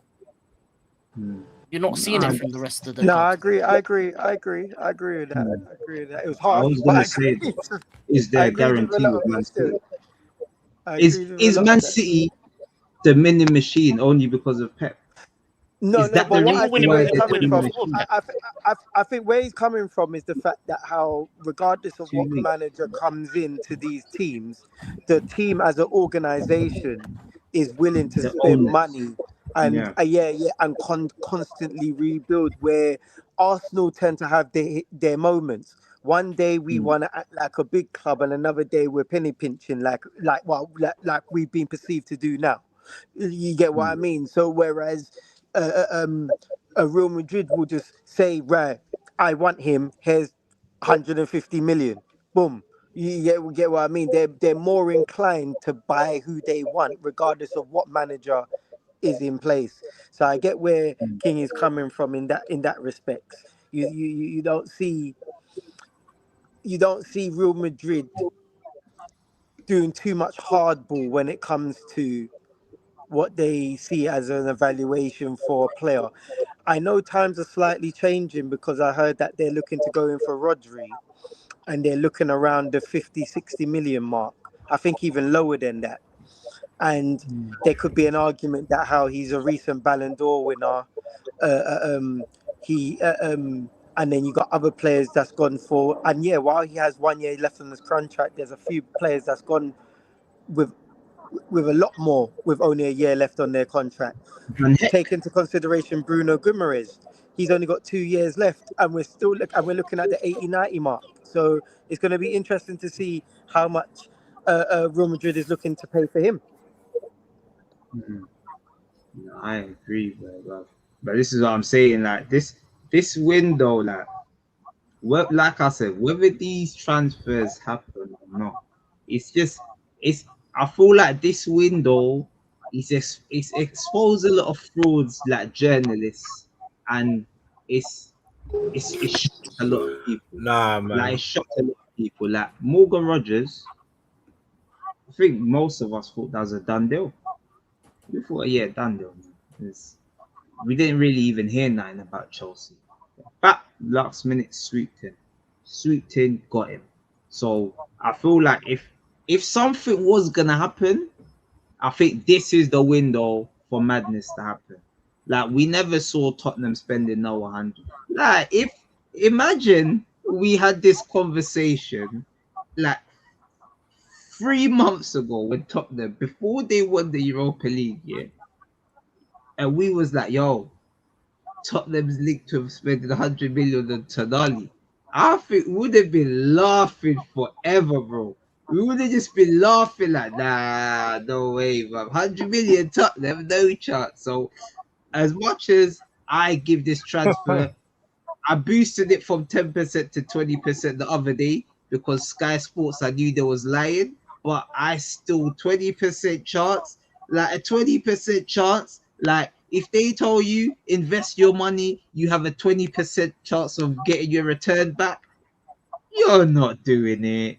You're not doing it. So just because my 20% is more than King's 10%, I think we're slightly on the same page. Like this, it seems like a bit of a pipe dream, but me, I just love rattling people. So for as long as it continues, I'm gonna keep telling people Vinny's coming to Arsenal, because that's what I'm gonna do. I'm gonna just keep saying it until I see the contract signed. I'm gonna just say that Vinny's coming to Arsenal. So you heard it here first, people. Vinny will Might sign come. on transfer deadline day. I'm putting my head on the line, ITK style, innit? With my 20% as a deluded Arsenal fan. Someone's got to do it because Mods ain't doing it. Yeah. Wait, can I add though? If you do sign him, the only problem I would have is that it may, especially the wages he's on, it may cause a lot of problem within the kind of squad unity that Mikel Arteta might not like. So I don't know if he would want that hassle to where players are starting to say, okay, why is he on this much, etc., etc. Because that's the kind of things that you have to deal with when you're kind of putting. That means you have to put everyone on big extra wages. They're looking around money wise. He's coming in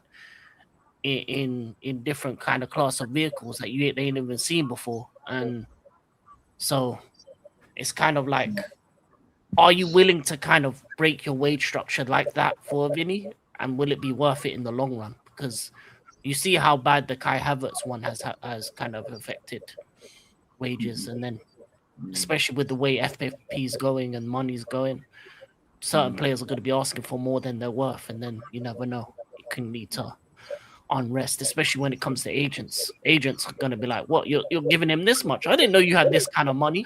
I'm like, okay, yeah, renew. Hey, listen, my client's leaving next summer. Let's see, renew. We need an extra 50 bags on top. You know what I mean? Declan Rice is up for renewal, boy. Yeah. You're gonna need that Saka. You're gonna need in between Saka and Vinny money if that happens. You know what I'm saying? If you want to see me whip it like rice for Arsenal, I need the middle of the. Yeah, you know what I mean? I need the jollof. I need the jollof money. Money in the air like a Niger party. So yeah, that's the only bad side of bringing in a Vinny, but the positives will be on the pitch, definitely. Yeah, man. But obviously, anyone else got anything else to say about Vinny? Because we got another Brazilian that is Not linked really. with Arsenal, innit? And this one does seem like it's happening anytime soon. I don't know what the delay is about. I believe the Brazilians are all landing back from their holidays tomorrow. But I saw Gabriel and that don't make sense because I saw Gabriel and Martinelli. They both came back today, so I don't know why Vini and Bruno are getting a day extra. Whatever it is, where it is. So I don't know why this deal has taken so long, but it does look like it's rounding to the conclusion. It seems like it's gonna be between 70 and 80 million. Anyone think that it's a bad deal? That we shouldn't be looking at Bruno Guimarães? Anyone think he's not up to scratch or No, Arsenal don't need him? He's not no, the you need position. Quality that's an players still. upgrade in midfield. That's a that's an upgrade on Zubimendi. That's a good partner for Rice. That he's at the ripe old age where he's wanting to go for big trophies. So he's gonna be hungry to kind of make a move to a new club. He's seen all the people leave Newcastle. I mean, so yeah, 80 million for him. You're gonna have him for a good 2 to 3 years, at least 3 to 4 years, maybe at max. Those 3 to 4 years, he could win. He could be the difference between you winning another Prem or not. You know what I mean? Or winning some cups, going far in the Champions League because he is going to be a good partner for Rice. So Mm. it just depends on what other signings you make because I still think there's much more needed. The left wing is important as well. Even if you don't get, let's say, Vinny doesn't happen, there needs to be a left wing signing because that left wing. Martinelli for me needs to be sold, and someone else needs to be brought in to be the starter. Solis off the bench makes sense because I think he's cold. I saw him in the Belgium league. I think he is the perfect Trossard replacement. So yeah, you get a midfielder, left wing, and I think you're pretty much done. Really, I don't think you need anything defensively. Maybe like a backup centre back. Because obviously, with what's happened with Saliba, him being out for 6 months, maybe bringing in a short-term solution for centre back as well. But that's about it. Yeah, man. Obviously, we wanted the solution, but obviously, John Stones looks like he's gone to Inter. That would have been a cheap and cheerful one. I think you lot looked at him as well. A couple of us looked at him, just cheap and cheerful, experience. I can see why you lot wanted him now. It makes sense with all the Henderson and Welbeck as well. I see Arsenal fans crashing out, but I wouldn't have been opposed to it. It would save us spending what 80 million on that Fresneda guy. That's not really necessary. So I mean, not for Consa. Sorry, 60 million. That's Yeah, mental. that's much for Konza. Yeah, that I think though the market is just the market. If that Yeah, makes it's a sense. seller's market right now, so money's gonna be you're gonna have to money has to be long. So whatever you Yeah. buy, you're gonna have to spend the bread. So it's for me. I've made a video earlier on my channel about it, and I said it's not about you shouldn't care about the money. You should care about the profile. The price tag don't mean anything to you as a fan because if you get the right profile in and it means that you win the league next season, who cares how much it's gonna cost, how much wages? You don't care. You want your team to improve, and for Arsenal specifically, they're moving stagnant right now. They need to make changes to the squad. They need to make changes to the squad because the reality is this. If you look at the current squad that Arsenal have and the way other teams are moving, the back-to-back prems doesn't come from staying the same. It doesn't. It comes from adding 2-3 pieces on to at least add healthy competition to keep up with the level of the squad. So getting a quality left winger to pick up the pieces over that side, getting a quality centre mid to say, listen, I'm here, you best step up or I'm going to take your place. Getting a quality centre back to come in and say to Gabriel and whoever's put his partner, I'm around. You know what I mean? You need to just always add pieces that elevate the squad. Even you don't need a lot. 2-3 signings. What a centre back because of Saliba, a centre mid, and a left wing. That's about it. And you're good. Reality. No, I agree. So obviously, like the next question will be obviously we're gonna work on the assumption it's not Vinny. I was saying I want Krupi, but he's It's not injured him now. either. Exactly. So it seems as though the left wing market or just the forward market in general seems like that's dying out because we know for a fact, like I don't think Alvarez is coming. I don't think that's happening. Atletico's even saying they want 150 mil. And if I'm being honest, I'm gonna keep the same energy I had with Rogers. If for that money, no, thank you. I don't want them for that. Like I'm moving like I'm the what's it called? The club. Like it's my money. But still, like I just feel like you can find better options for better money. So yeah, I just don't know where we're gonna go. So if it's not Alvarez, then who's it gonna be? Like who even is there? Like, Yildiz, probably from Juventus. but they've said he's not for sale. So that, but are we gonna just put in the bid? And I maybe mean, you this is could get involved in the Diamande thing. That seems not to be done. Just come in and swoop in.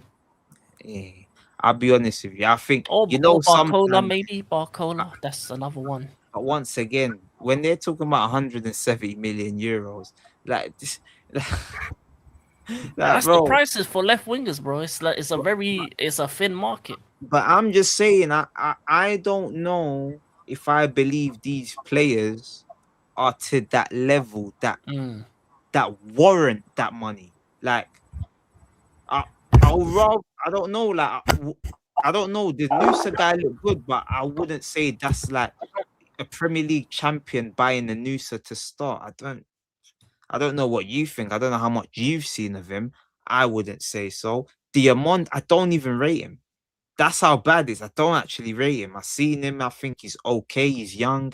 It's a raw, it's a raw talent. That's a project signing. Then who else is there? There's Liao. That's a 40 million. That's probably in my price bracket. But then again, would I be bringing Liao in to start?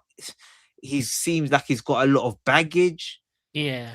So, bruv, I'll be honest, man. If I'm Arsenal, I'm just putting in the bid for Vini, bruv. I ain't got time for this, man. I'm just putting Yeah. in the bid. I think they just need to just say, you know what, Real Madrid, because Real Madrid, I literally read they sold, what's that guy's name? Gonzalo. Yeah. Garcia. Yeah, Garcia. So they said Mourinho did not want to sell him, but they said the offer was too good. They had to sell him. So if we're looking to spend these 100 millions, if we was ready to spend 90 on Rogers, maybe 80 on Tonali, 90 on Bruno, why don't we just go and slap the money on flipping Vinny? Just put in the bid. Like me, I don't care about being rejected or or you know what I mean, like looking like an idiot. If you tried, I want to see ambition, and it's all right exploring, but I need to know that there's a plan B as well. Because Yeah. yeah, I'm looking at Vinny as in like I'm like blindsided. The Vinny news has made me not think about the reality. And the reality might be Martinelli and Zolis, Madueke and Saka. Like, bro, that to me doesn't sound good. That is horrible, man. I'll be honest, man. I'm not a fan of that. Because let's just go and give a hypothetical. Yeah. Saka gets injured. We've now got four wingers of Zolis, Martinelli, Max Dowman, Ethan might have to stay, and Madueke. No chance. I We ain't gonna got lie, away. it's looking dark over there here on the wing position. You need a top winger, but the Yeah. thing is, it's either you get young and cheap, or you go big and go home. Because I'm Mm. looking at the wingers. There's like Schuderluke from Benfica. There's like Mika Götze at Ajax. He's a good left wing. Milik Fofana, Lyon. He's a good left wing, but they're all young. Like all these left wingers are young. Even the one that went to Liverpool, Victor Munoz, is young. Yeah. Said El Mala at Col, young. Mm. Like the only one experienced is a Luis Diaz, but I don't know if you want to spend money on a 28-year-old. That Nico is Williams, so. maybe. Go back for him. This is Like let's, like it's like outside of like Vini, Due is not possible. KK is not possible. Yildiz is not for sale. Rafinha is not possible. Then you're looking at Diamande, Barcola, Nusa, Nico Williams. And then it goes down to the likes of Diao, Alex Bayena maybe. Then you bought in Solis. So I don't know, man. I don't know. But I'm gonna address you, Sean. I hope you're still here. I hope you ain't ran away, Sean. Do not come here and compare me to Northside. I'm positive. We've just been here talking about Vinicius Junior, and I said he's coming. But you gotta look at both sides of the coin. So, Sean, my brother, relax.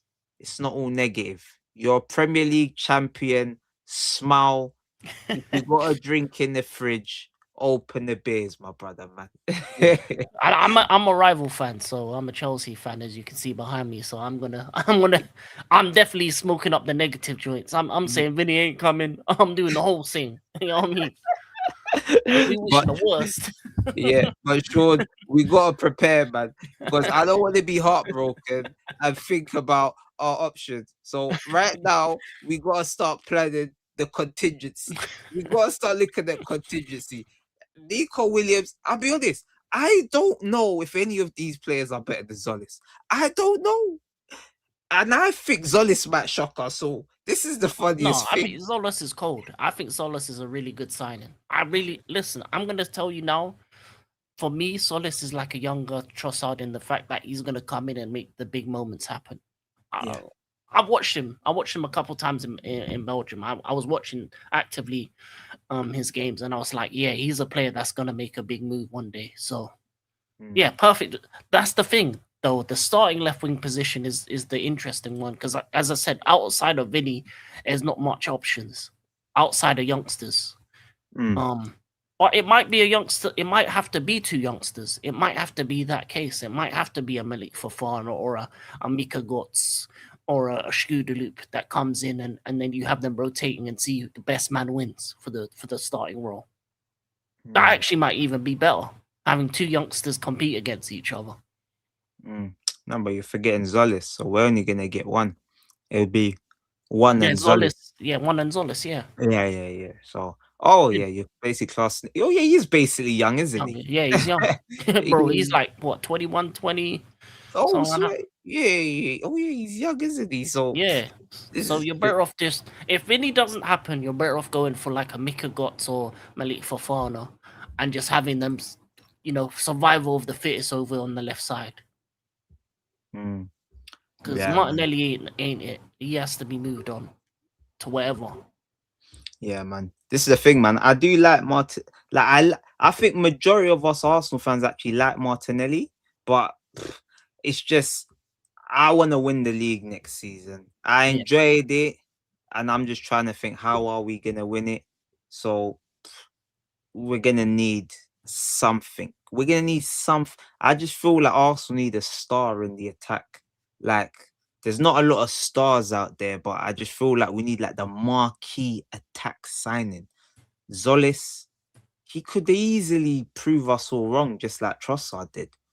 Like Trossard came in, we thought, Trossard, man, we got Martinelli. Like I think pretty sure Martinelli that season scored 15 like non-penalty goals, so we was happy. Like we was like Trossard's coming in onto bench, then he ends up benching Martinelli. So maybe Zolis is that guy, but at the same time, I just want someone that strikes fear into the opposition. Like you look at the team sheet, you see Saka and one other. Obviously, Gyökeres, who knows, he might end up doing a madness next season. Who knows? But I'll much prefer someone on that left-hand side to strike fear into the opposition, and then that also frees up Saka, and then that might even give your striker a bit more room. Then you're gonna have Bruno or Rice making the runs into midfield. It just opens up the whole pitch. But when you have like our left side last season, Trossard, he scored a vital goal, like vital, pivotal. and much love to Trossard. He started the season on fire, but then after I think it went to like after the first 2 months, I think he went 21 games without a goal, and Martinelli only got 1 goal in the league last season. So lightning's not gonna strike twice. So we're definitely gonna need someone new, man. So yeah, man, it is what it is, man. We're gonna wait and see in it, man. But people, man, make sure you're smashing the like button, make sure you're subscribing to the propaganda machine, and also make sure you go and subscribe to African King Academy, man. But yeah, man, what he's saying, is there any other news that we need to sort of look out for? I'm even gonna go quickly look, bruv, but any other news that you think we might need to speak about? Oh wait, there is actually news that I wanted to speak about actually. What, Have the you FIFA seen it? stuff? Oh yeah, we could talk. Yeah, we're gonna go on to FIFA. We'll end with FIFA. But you seen my man? What's his name? Brentford signed the guy for Who? 41 million.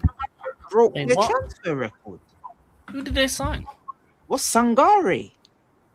From Lyon. Oh, That serious centre midfielder. 41 million they got him for. And then you've got Crystal Palace or Nottingham Forest getting Diamond from Sporting.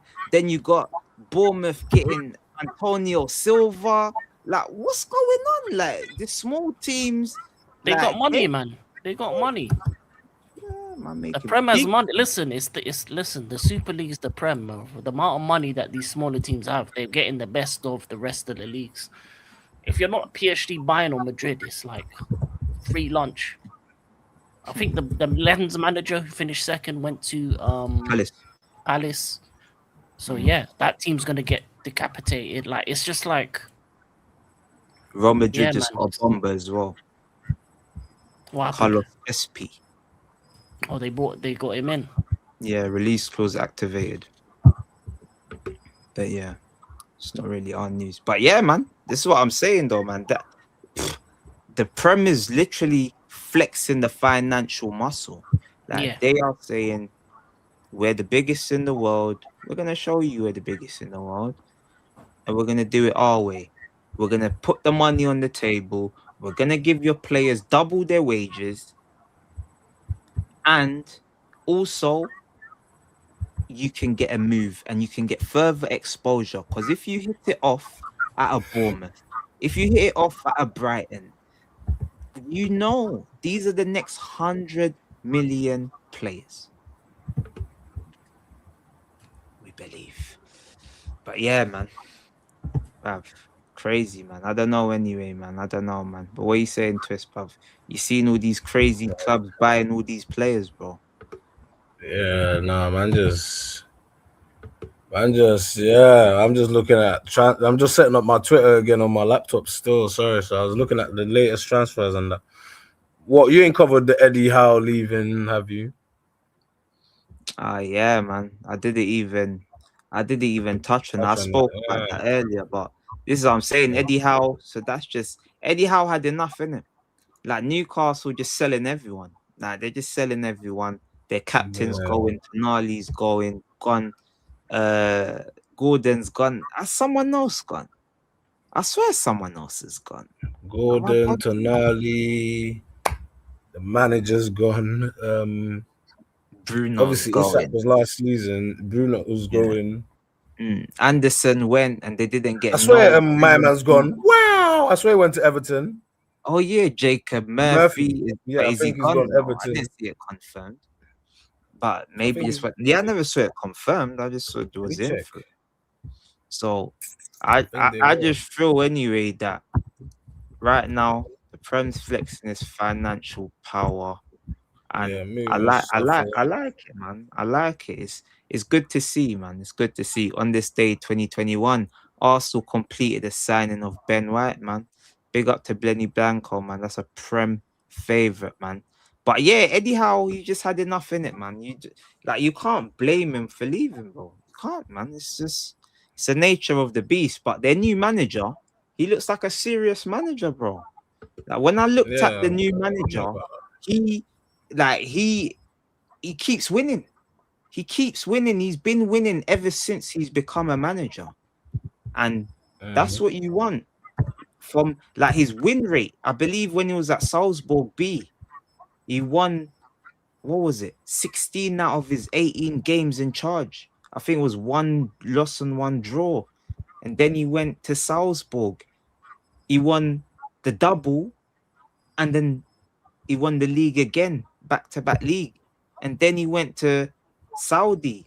He won the Asian Champions League back-to-back, along with a trophy, their version of the FA Cup. So I think this manager might surprise a few of us. That's the truth. I'm just trying to be objective. Obviously, it could easily go to pot. He's about 32, so he's a young. Bring up boy. the screen. Yeah, man. He's a young boy, innit? But yeah, man. So this is what I'm saying, man. So there it is as well. Like there it is. Here we go. For my man, you're not putting it up properly, bro. But yeah. Oh, sorry. Yeah. Yeah. So yeah, let's bring up the news properly. Fabrizio Yeah, Romano, there it is. Newcastle, Verbal agreement. Matthias JC to become new head coach. I think this is going to be very good for Newcastle, man. 'Cause remember, they got the German Walter made there as well. Like, don't be surprised. Don't be surprised if he now goes in to tap into that Austrian market and German market and find them gems, find the next Mane, find the next Firmino, because those are the leagues they came from. Those little gems. Sometimes you need these managers that they can find you the rough diamonds. You need to find the Haaland before Leipzig or Dortmund find Haaland. You need to find Mane before Liverpool find him. Like, do you know what I'm trying to say? Like, there's so many players that, like, it was like Krupi. No one took the chance on him. Bournemouth did. Now to buy him, it's 100 million. These are what Brighton and these clubs do. So I think maybe Arsenal tried this with Zolis. So we're gonna see anyway, man. We're gonna see. But people, we're gonna go on to our last subject of the day, which is the FIFA bastards. Bath, have you seen what FIFA's on now? Have you seen this Gianni Infantino guy? They're trying to privatize the shares or something. Man, this is horrible, man. I can't believe what's going on, man. You see this football I know, the once beautiful game, people are trying to infect it with money. This is what's going on. So here's the statement, man. Wait. It's not share the screen, is it? There it is. So, statement on behalf of UEFA and its national associates. But first, before that, we got to look at what are they responding to. So, we got to actually look at this anyway, man. So, it's basically saying, we'll share it here. UEFA will boycott FIFA tournaments if Infantino goes ahead with his proposal to sell off a stake in the World Cup. Decision was taken at an emergency meeting of all of FIFA's 55 board members on Thursday afternoon with a 55-0 vote. Bruv. So basically, people, I don't know why the news ain't coming up, but Infantino is trying to sell off a share in FIFA to a private investment firm. Here it goes. What are FIFA World Cup plans? A major row broke out on Tuesday between football's governing bodies over FIFA's plan to seek private investment in the World Cup, with UEFA reacting angrily and European nations ready to discuss a boycott.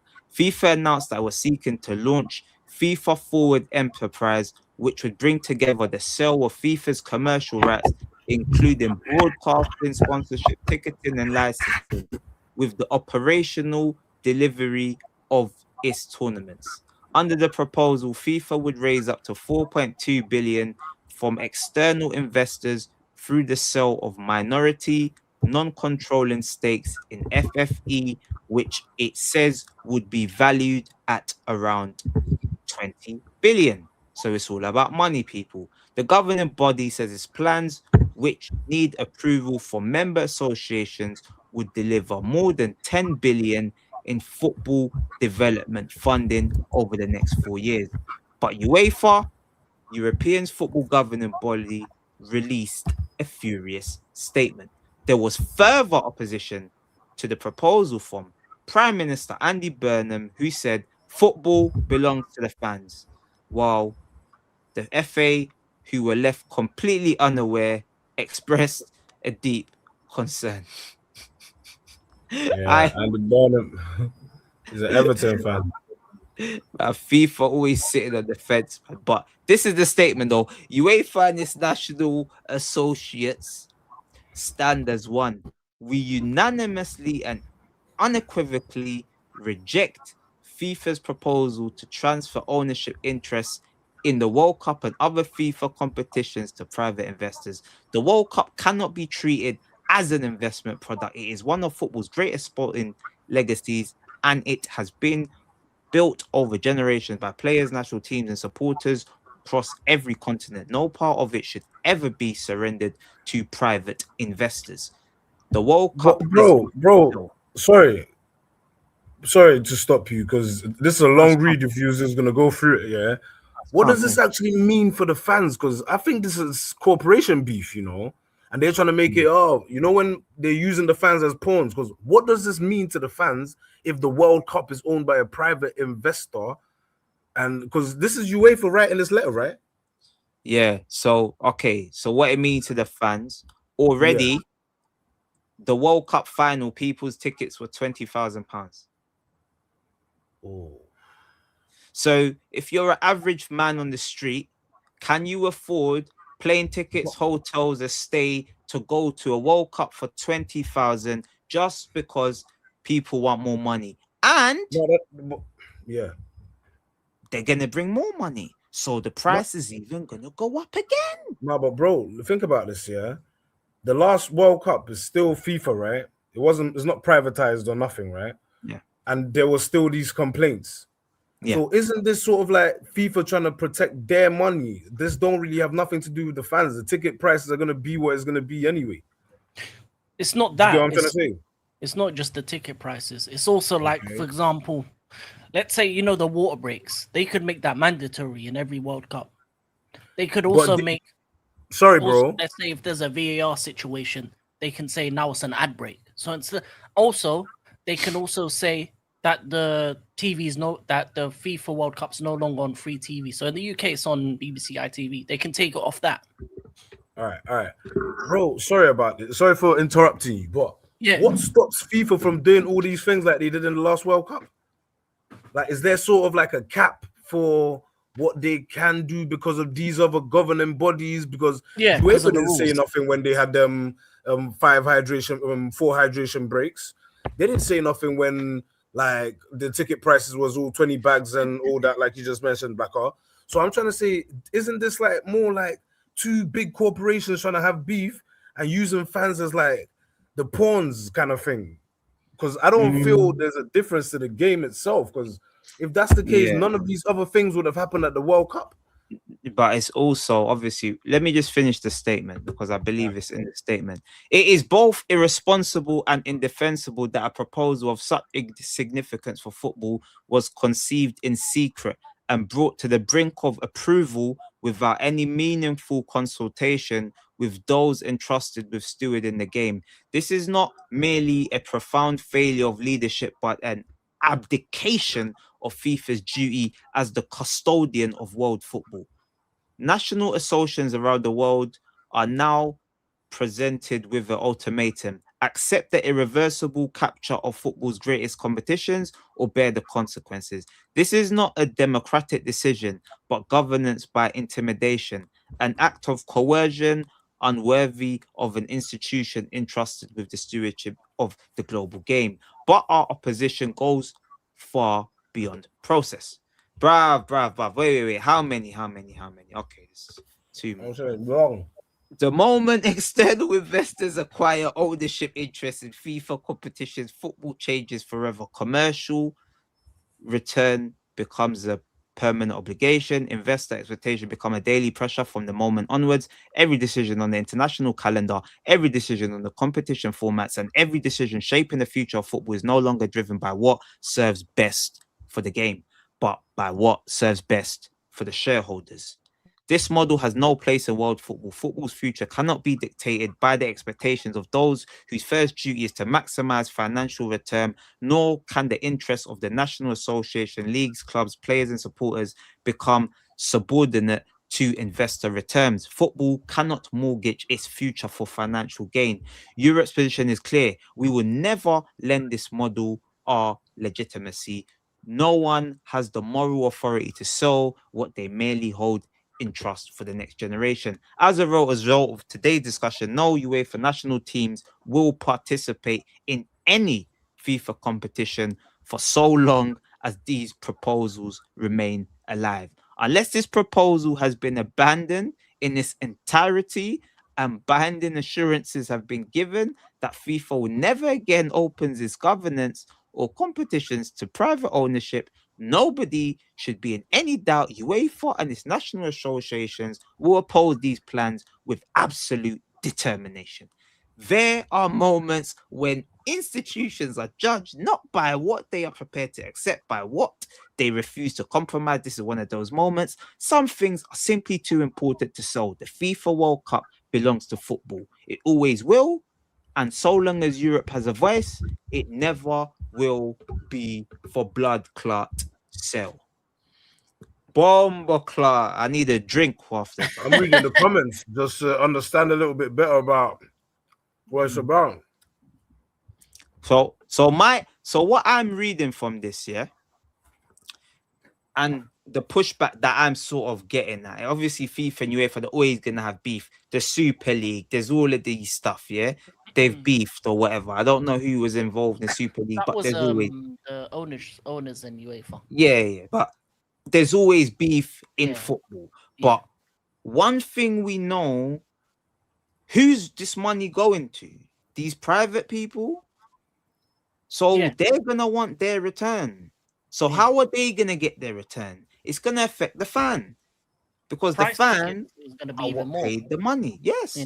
and like you said, King, they're gonna maybe say, you know what, we're gonna have this on Sky. They'll sell the World Cup to Sky, and then you're gonna have to pay for Sky to watch the World Cup. Sky is £90 a month in England, people. So if you get a Fire Stick, it's £60 a year. So let me just put it to you in those broader terms. You think about that, it's crazy. So they're just gonna take the money. And these people, who are they? Do they know football? Have they ever kicked a ball? If they've never kicked a ball, we can't trust some randoms to come into the game and say, yeah, okay, we're gonna now forget a hydration break. We're now gonna have the World Cup is actually gonna have 4 quarters now. So you're gonna have 4 quarters, 22.5 minutes, and then it's a half time. We're gonna have quarters now. That's what they might do. Yeah, They can do it. VAR ad breaks every time there's a VAR decision. Ads on ads. There It's it going is. to be like watching basketball. It's going to be like a 90-minute game for 4 hours. Also, they can do the thing of they can decide where the World Cups go. So imagine this. For example, if Saudi pay enough money, you could have back-to-back World Cups in Saudi. It may not move. They Yeah, may highest decide, bidder. no, whoever pays the most money will get the next World Cup. They'll be Yeah, like, man. no, but Saudi's paying more for the World Cup, so we want it back to back in Saudi, or we want it back to back in America, or we want it to have it in China. They will obliterate the rules of our same nations or same. Okay, so that's Have it- another aspect. So hosting nations for big tournaments. Yeah, they can go Yeah, back to yeah, back. yeah. Yeah, and then like they're already trying to get 64. But why are they gonna get 64? They're gonna get 128. So now we're gonna get flipping who we gonna 2-month get? World Cup, like a 2-month, 3-month World Cup. Yeah, but not just that. We might even see flipping. I'm just trying to think because I want to use my country as an example. We might get Myanmar versus South Sudan. Yeah. In the World Not Cup. based off merit. They just go into the World Cup out of that's it. They've just been invited to the World Cup and it's a 0-0 draw. And then they go and play against France and then it's a 27-0. Someone's lost 27-0 at the World Cup. It's meant to be the best tournament in the world. They're already trying to go 48 teams. I think was the World Cup a success for 48 teams? I'll probably say yeah. But if it goes to 64, if San Marino or Andorra get to the World Cup, I don't want to see that, bro. That's nonsense. That's farmers. Farmers. We can't see San Marino or Andorra at the World Cup. The World Cup was once upon a time. I think it was it 8 teams? Yeah, I believe yeah. it was 8 teams at the start. I get the world is upgrading, but surely the nation's got to upgrade to qualify first. If different nations are qualifying through merit, then you can expand it. Because now we're seeing a team like Haiti go to the World Cup. Haiti looked all right. I don't think they got smacked up badly. Like certain teams that Cape Verde, like they done all right. Certain people actually got the merit. So now, if Cape Verde's there again, no one's gonna say nothing about them. They're gonna be like, yeah, this is my like second team.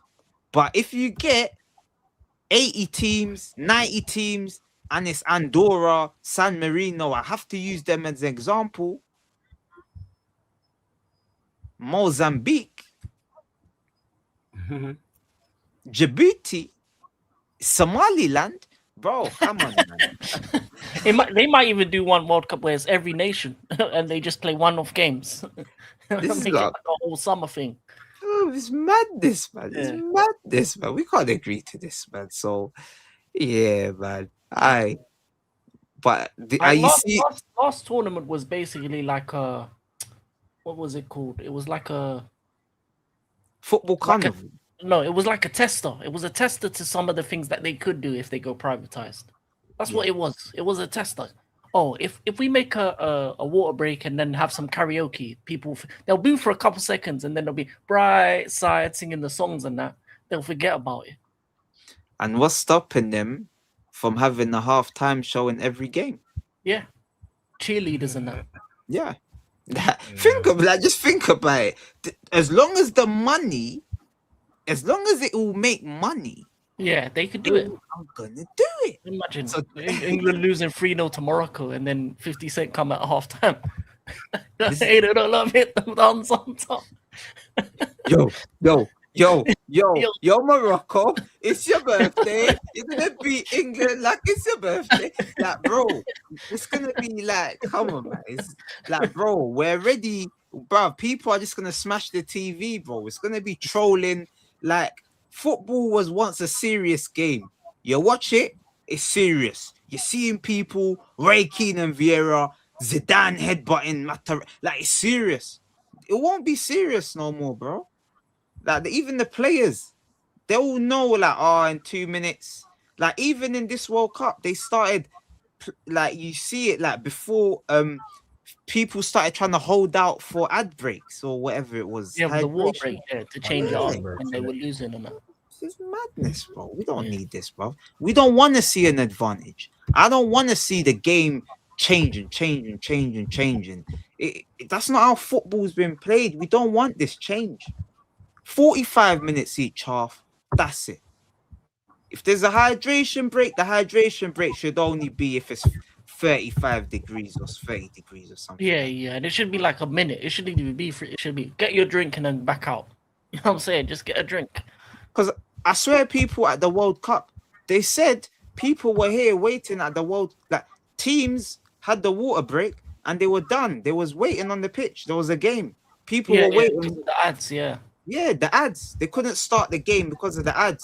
So the players are just there. And they're not even factoring all of this stuff. Stop, start. This you're higher risk of injury. It's a higher risk. You can't just keep when you're starting, stopping. Football is an intense game. You can't just keep going high, calm, cool down the muscles. Boom, bang, hamstring gone. Yeah. Yeah, hamstring just gonna start going. And that's what's gonna happen, man. We've had enough, man. It's not even just the World Cup; it's the friendlies as well. They may even have more friendlies and stuff like that. They may even have like mini FIFA competitions in the friendly periods and stuff like that to make more money. It will change the way international football is looked at because it'll be all about making money, not about player safety or about what's best for the international teams. Yeah, man. That's like me, man. I used to watch NFL, but I used to watch it. It was OC and Jason, innit? They used to do a good show, man. Big up to OC and Jason. But obviously BBC took it off the TV, innit? So I don't watch that no more. But that's like me. I don't even know if I watched the Super Bowl this year. I don't think I did. So this is the thing, man. There's too much adverts. There's too much everything. I'm tired now. Please, people, man. Let's stop this. Let the beautiful game be beautiful. That's it. We want to see football. Like some of the rules, don't get me wrong. I loved it when substitutes had to run off. Yeah. I loved that rule.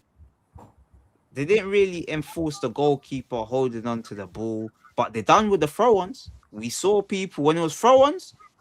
I see a few times, took too long, throw on the other way. That's what we want. We want to see more football. We don't want to see time wasting. We've had enough of all these dark arts. It's tiring. It's tiring, man. Especially when you got teams doing it in the first half. Yeah. You're 1-0 up and you're doing dark arts in 23 minutes. Not even 1-0. Certain teams were doing it 0-0 and that. They do it. Yeah, them teams, they do it at 5 minutes. Oh, sugar, we've been pressured for the first 5 minutes. All right, cool. Let's slow it down. Hey, player, drop down. Man. Now they're doing the thing with the rule where if the keeper drops, a player has to come off for a minute. This is what I'm saying. Yeah, so some of these rules were good, but get rid of the water breaks and I don't want to see a halftime show again because that World Cup final halftime show was absolutely terrible. And even Rooney said it. He said it was shit because it was so random. It was so and the fact that they got R9 and Ronaldinho to be driving Madonna in the stadium. Whoever decided to do that, they need to be, executed expeditiously. I didn't even see that.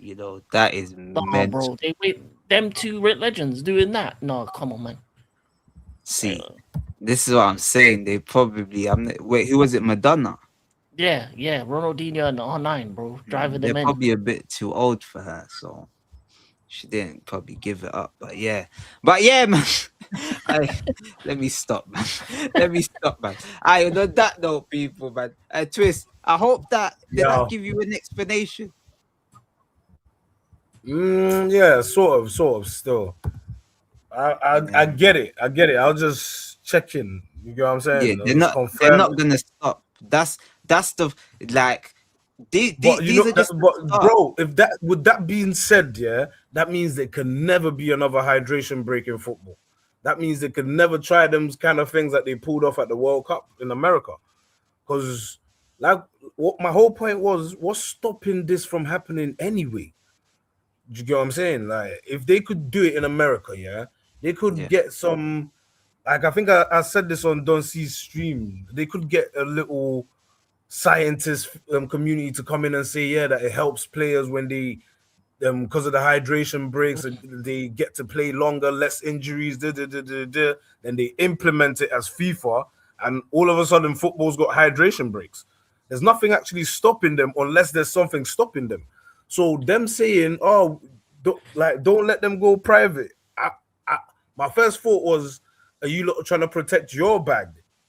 Do you get what I'm saying? Like, because there's nothing stopping. Like, if there was something stopping you from doing it, you wouldn't have done it in the US in the first place. All them things they pulled in the US, they pulled a lot of stunts in the US. Yeah, but do you get what I'm saying? They pulled a lot of stunts. But that's with Trump.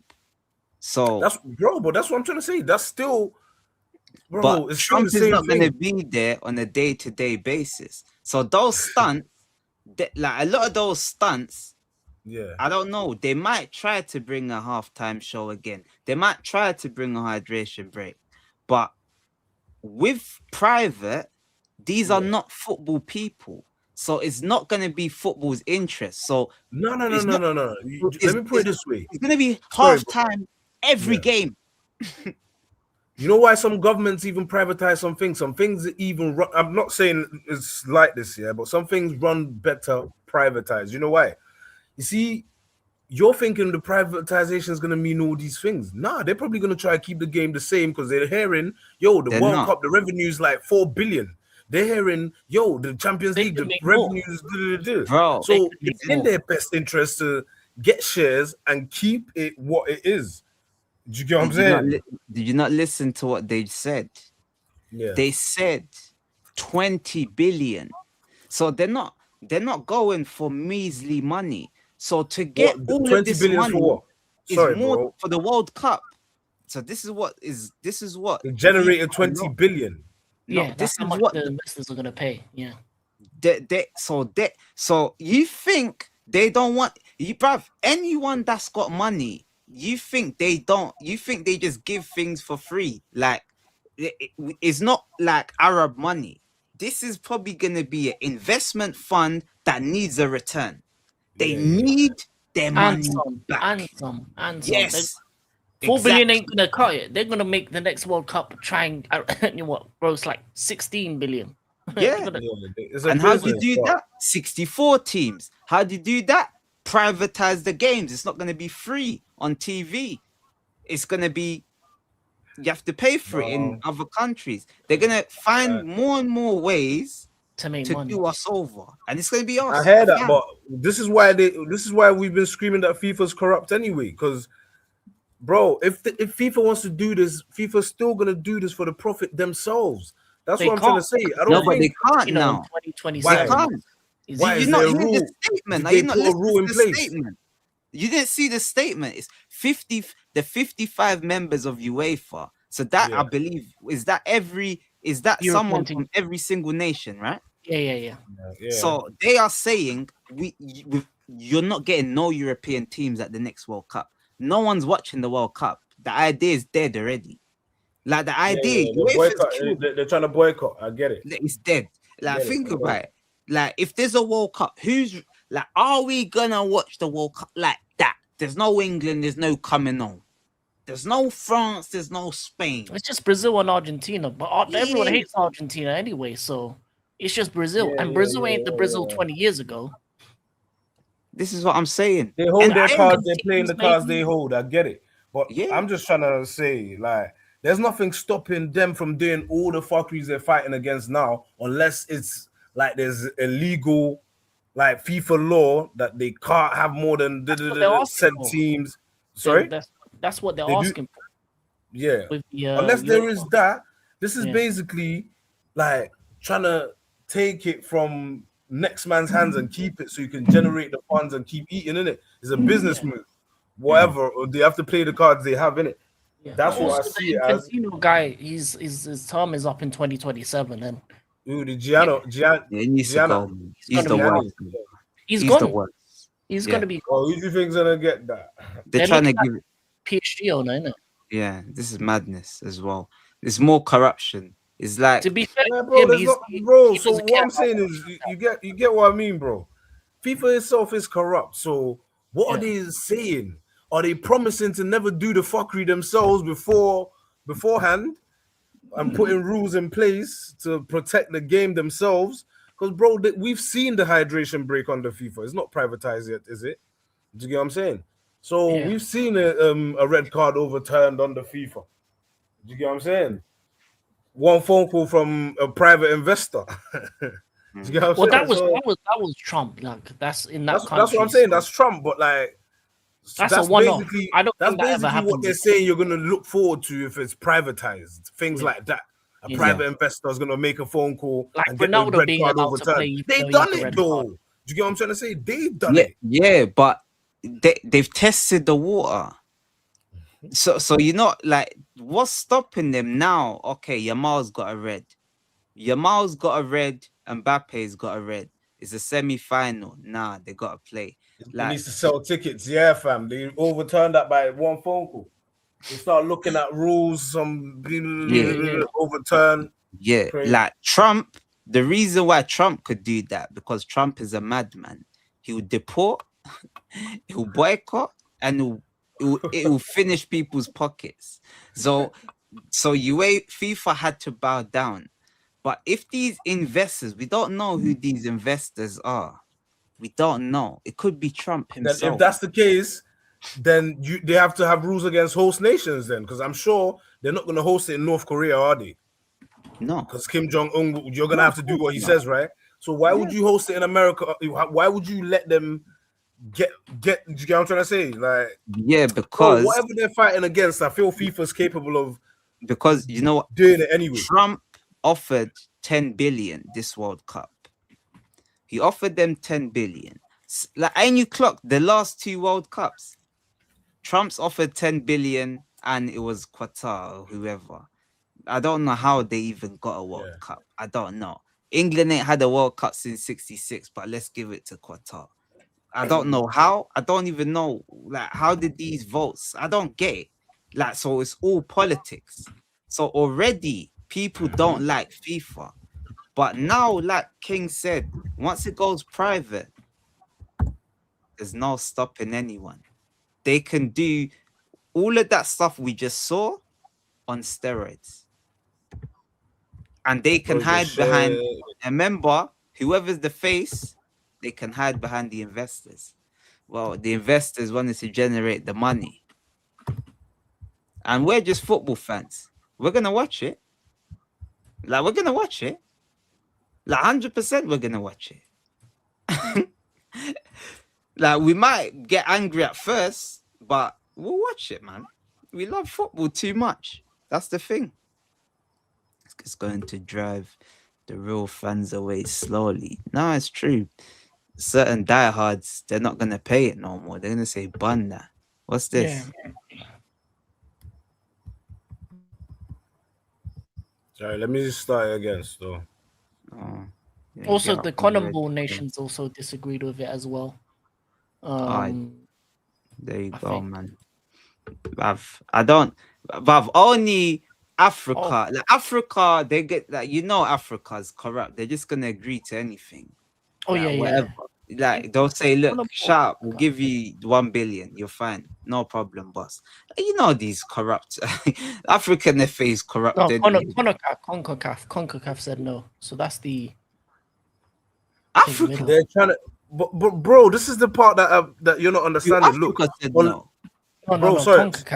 Sorry, look, that? Normal America. Unless this proposal has been abandoned in its entirety and binding assurance have been given that FIFA will never again open its governance or competition to private ownership, why can't they give the same reassurance that there's never going to be a hydration break? There's never going to be all them fuckeries under FIFA. Do you get what I'm saying? They're willing to have this whole crash out, yeah? But, like, I know, there's but no assurance under hydration FIFA break. that none of these things are going to stop, though. Yeah, but those are only the tip of the iceberg, though. Like hydration break, cool. Like let's be honest. Like obviously I don't want it, but bro, right, cool. This is gonna be what about this now? Yeah, the next World Cup's in a hot country is the standard. There's gonna be hydration breaks. Do you get what I'm saying? Probably. America's what is that the hottest country, bro? There's gonna be hydration breaks, bro. Like imagine the next one, maybe I don't know, somewhere in Africa, maybe Morocco. Yeah, it is in Africa. Yes, what's Morocco, the next Spain, one? Portugal. Morocco, Spain, Portugal, and the first 2 games are where? Okay. So come on, bro. Uruguay. So wait, Argentina. so already they're hosting it in 3 countries. No, 5. They're called 6. What? 6. And they're calling it the first of its kind, and the fans are happy, right? Do you get what I'm saying? So if this was private, they could push that as an evil idea. Oh, it's gonna make people. How can you fly from this country to this country to this? Bro, think about it, bro. You have to be in like 6 countries to watch the World Cup, bro. Just think about that. I know. The first 3 are just one-off games. Well. Argentina, Paraguay, Uruguay are just one-off games. Yeah, they're one-off games. So you're not like, if you're not from them countries, you're not going to that match. But let's say before you could just get a ticket. Sorry, you could just, maybe it was in South Africa. the games are in Johannesburg, Cape Town, so you're in one country. You're going to different cities in one country, exploring the culture. Now they've pushed that out to 6 countries, bro. So imagine you're that much of a football fan that you wanted to watch from the opening game to probably like the end, like where your money could reach, innit? You literally have to go 3 countries, 4 countries. Do you get what I'm saying? Then you're gonna have to go in it. Like if you're mad enough to go watch every game, you're gonna have to go in it. You don't have to say I'm not going there. Like, I don't like even if I had Best place would be to go would be Morocco. I'm just trying to say the things that they're trying to protect. I don't see nothing stopping it happening under FIFA. I'm not saying it should be privatized though. Don't get me wrong. Yeah, but them governing bodies, is there a governing body for the governing body? You get what I'm saying? Like, it's crazy, but man. At the same time, but I think, like they said, it was just thrown at them. It's like the Super League. Why did everyone crash out about the Super League? I wanted the Super League. I didn't mind it. Sounded good to me. Like we was in the mud. Yeah, exactly. You see these things. Most people don't. So why do they make it about the fans? Do you get what I'm saying? Like, do they hold a poll? Do they hold pay the price? Huh? The fans are the ones that's gonna suffer. Yeah, it's put it this way. It may be bad, right? The last World Cup was bad. Then if it was privatized, the next one's gonna be 10 times worse. Because then they have investors to succumb to in terms of Women's World Cup, Men's World Cup, all other internationals that are involved FIFA. Prices are gonna go up.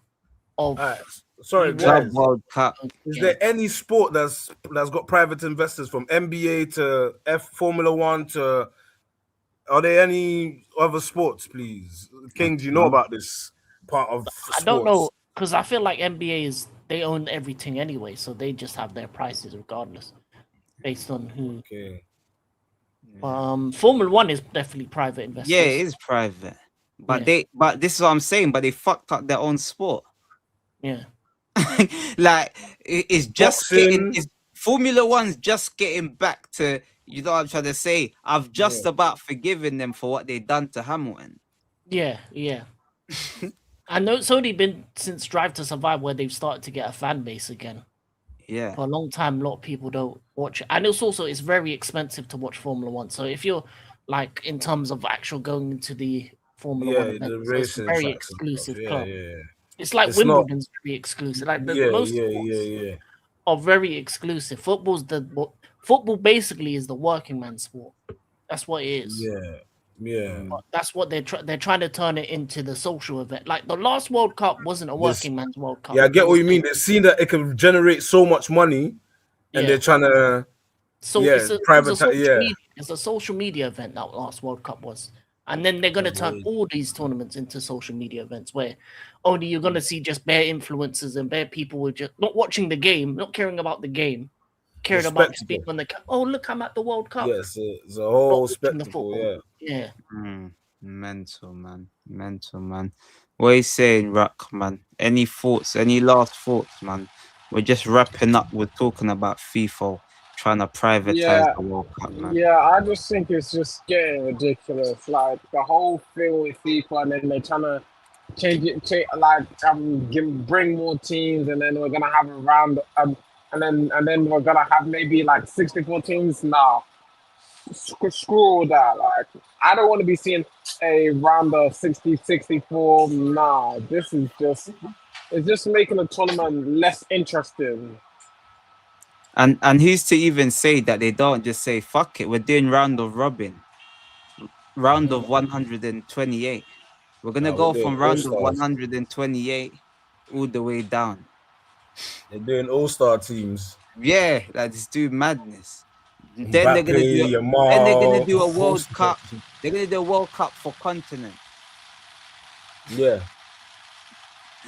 That one will be every year after the World Cup or every year before the World Cup. In between the Euros and the World Cup, they have a continent World Cup.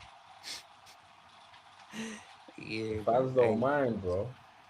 I don't think. Yeah, I don't know about that one. Still, a bit crazy. Obviously, I'll watch it. Don't get Oh, it watch twisted, it, but it's just this. Come on now, man. Yeah, It's it'll be Imagine the it'll be best of tough. Africa versus the best of Europe, bro. I would watch that. What are you talking about, gang? If you Or heard what? that, you're Like watching continent that. teams, so the What are you Africa team talking versus the about? Europe team versus South America. Is that What what they're the gonna do? fuck? Come on. Asia's best versus South America's best, fam. What do you Okay, mean? What's but going they ain't gonna come up with these ideas though. Anyway, this is something that we come up with as fans because we could Imagine get our that. head around it. But it's not gonna be what you get your head around. It's gonna be a Yeah. madness. Like literally, it's gonna be Lesotho versus Laos. It's gonna be Vietnam versus Seychelles. We never even seen Seychelles play football, but they're gonna get. They're gonna bring that football to their doorstep. Yo, kick this ball, fam. You feel me? They're bringing that to their doorstep. Fam, My franchise days. shit, fam. Madness, man. They're thinking, yo, if Big Brother can do it. But yeah, man. Any last words anyway, Rock, before we because he Yeah, just got like here, innit?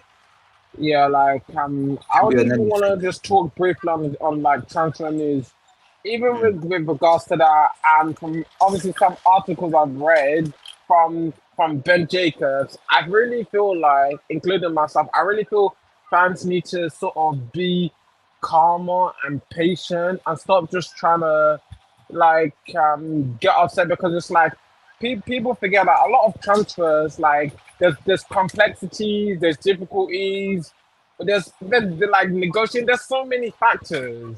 So why okay, transfers can take long to get done. I think people just need to keep calm because it's like there's no point just buying players just for the sake of buying players. It's about buying the right players and for the right songs.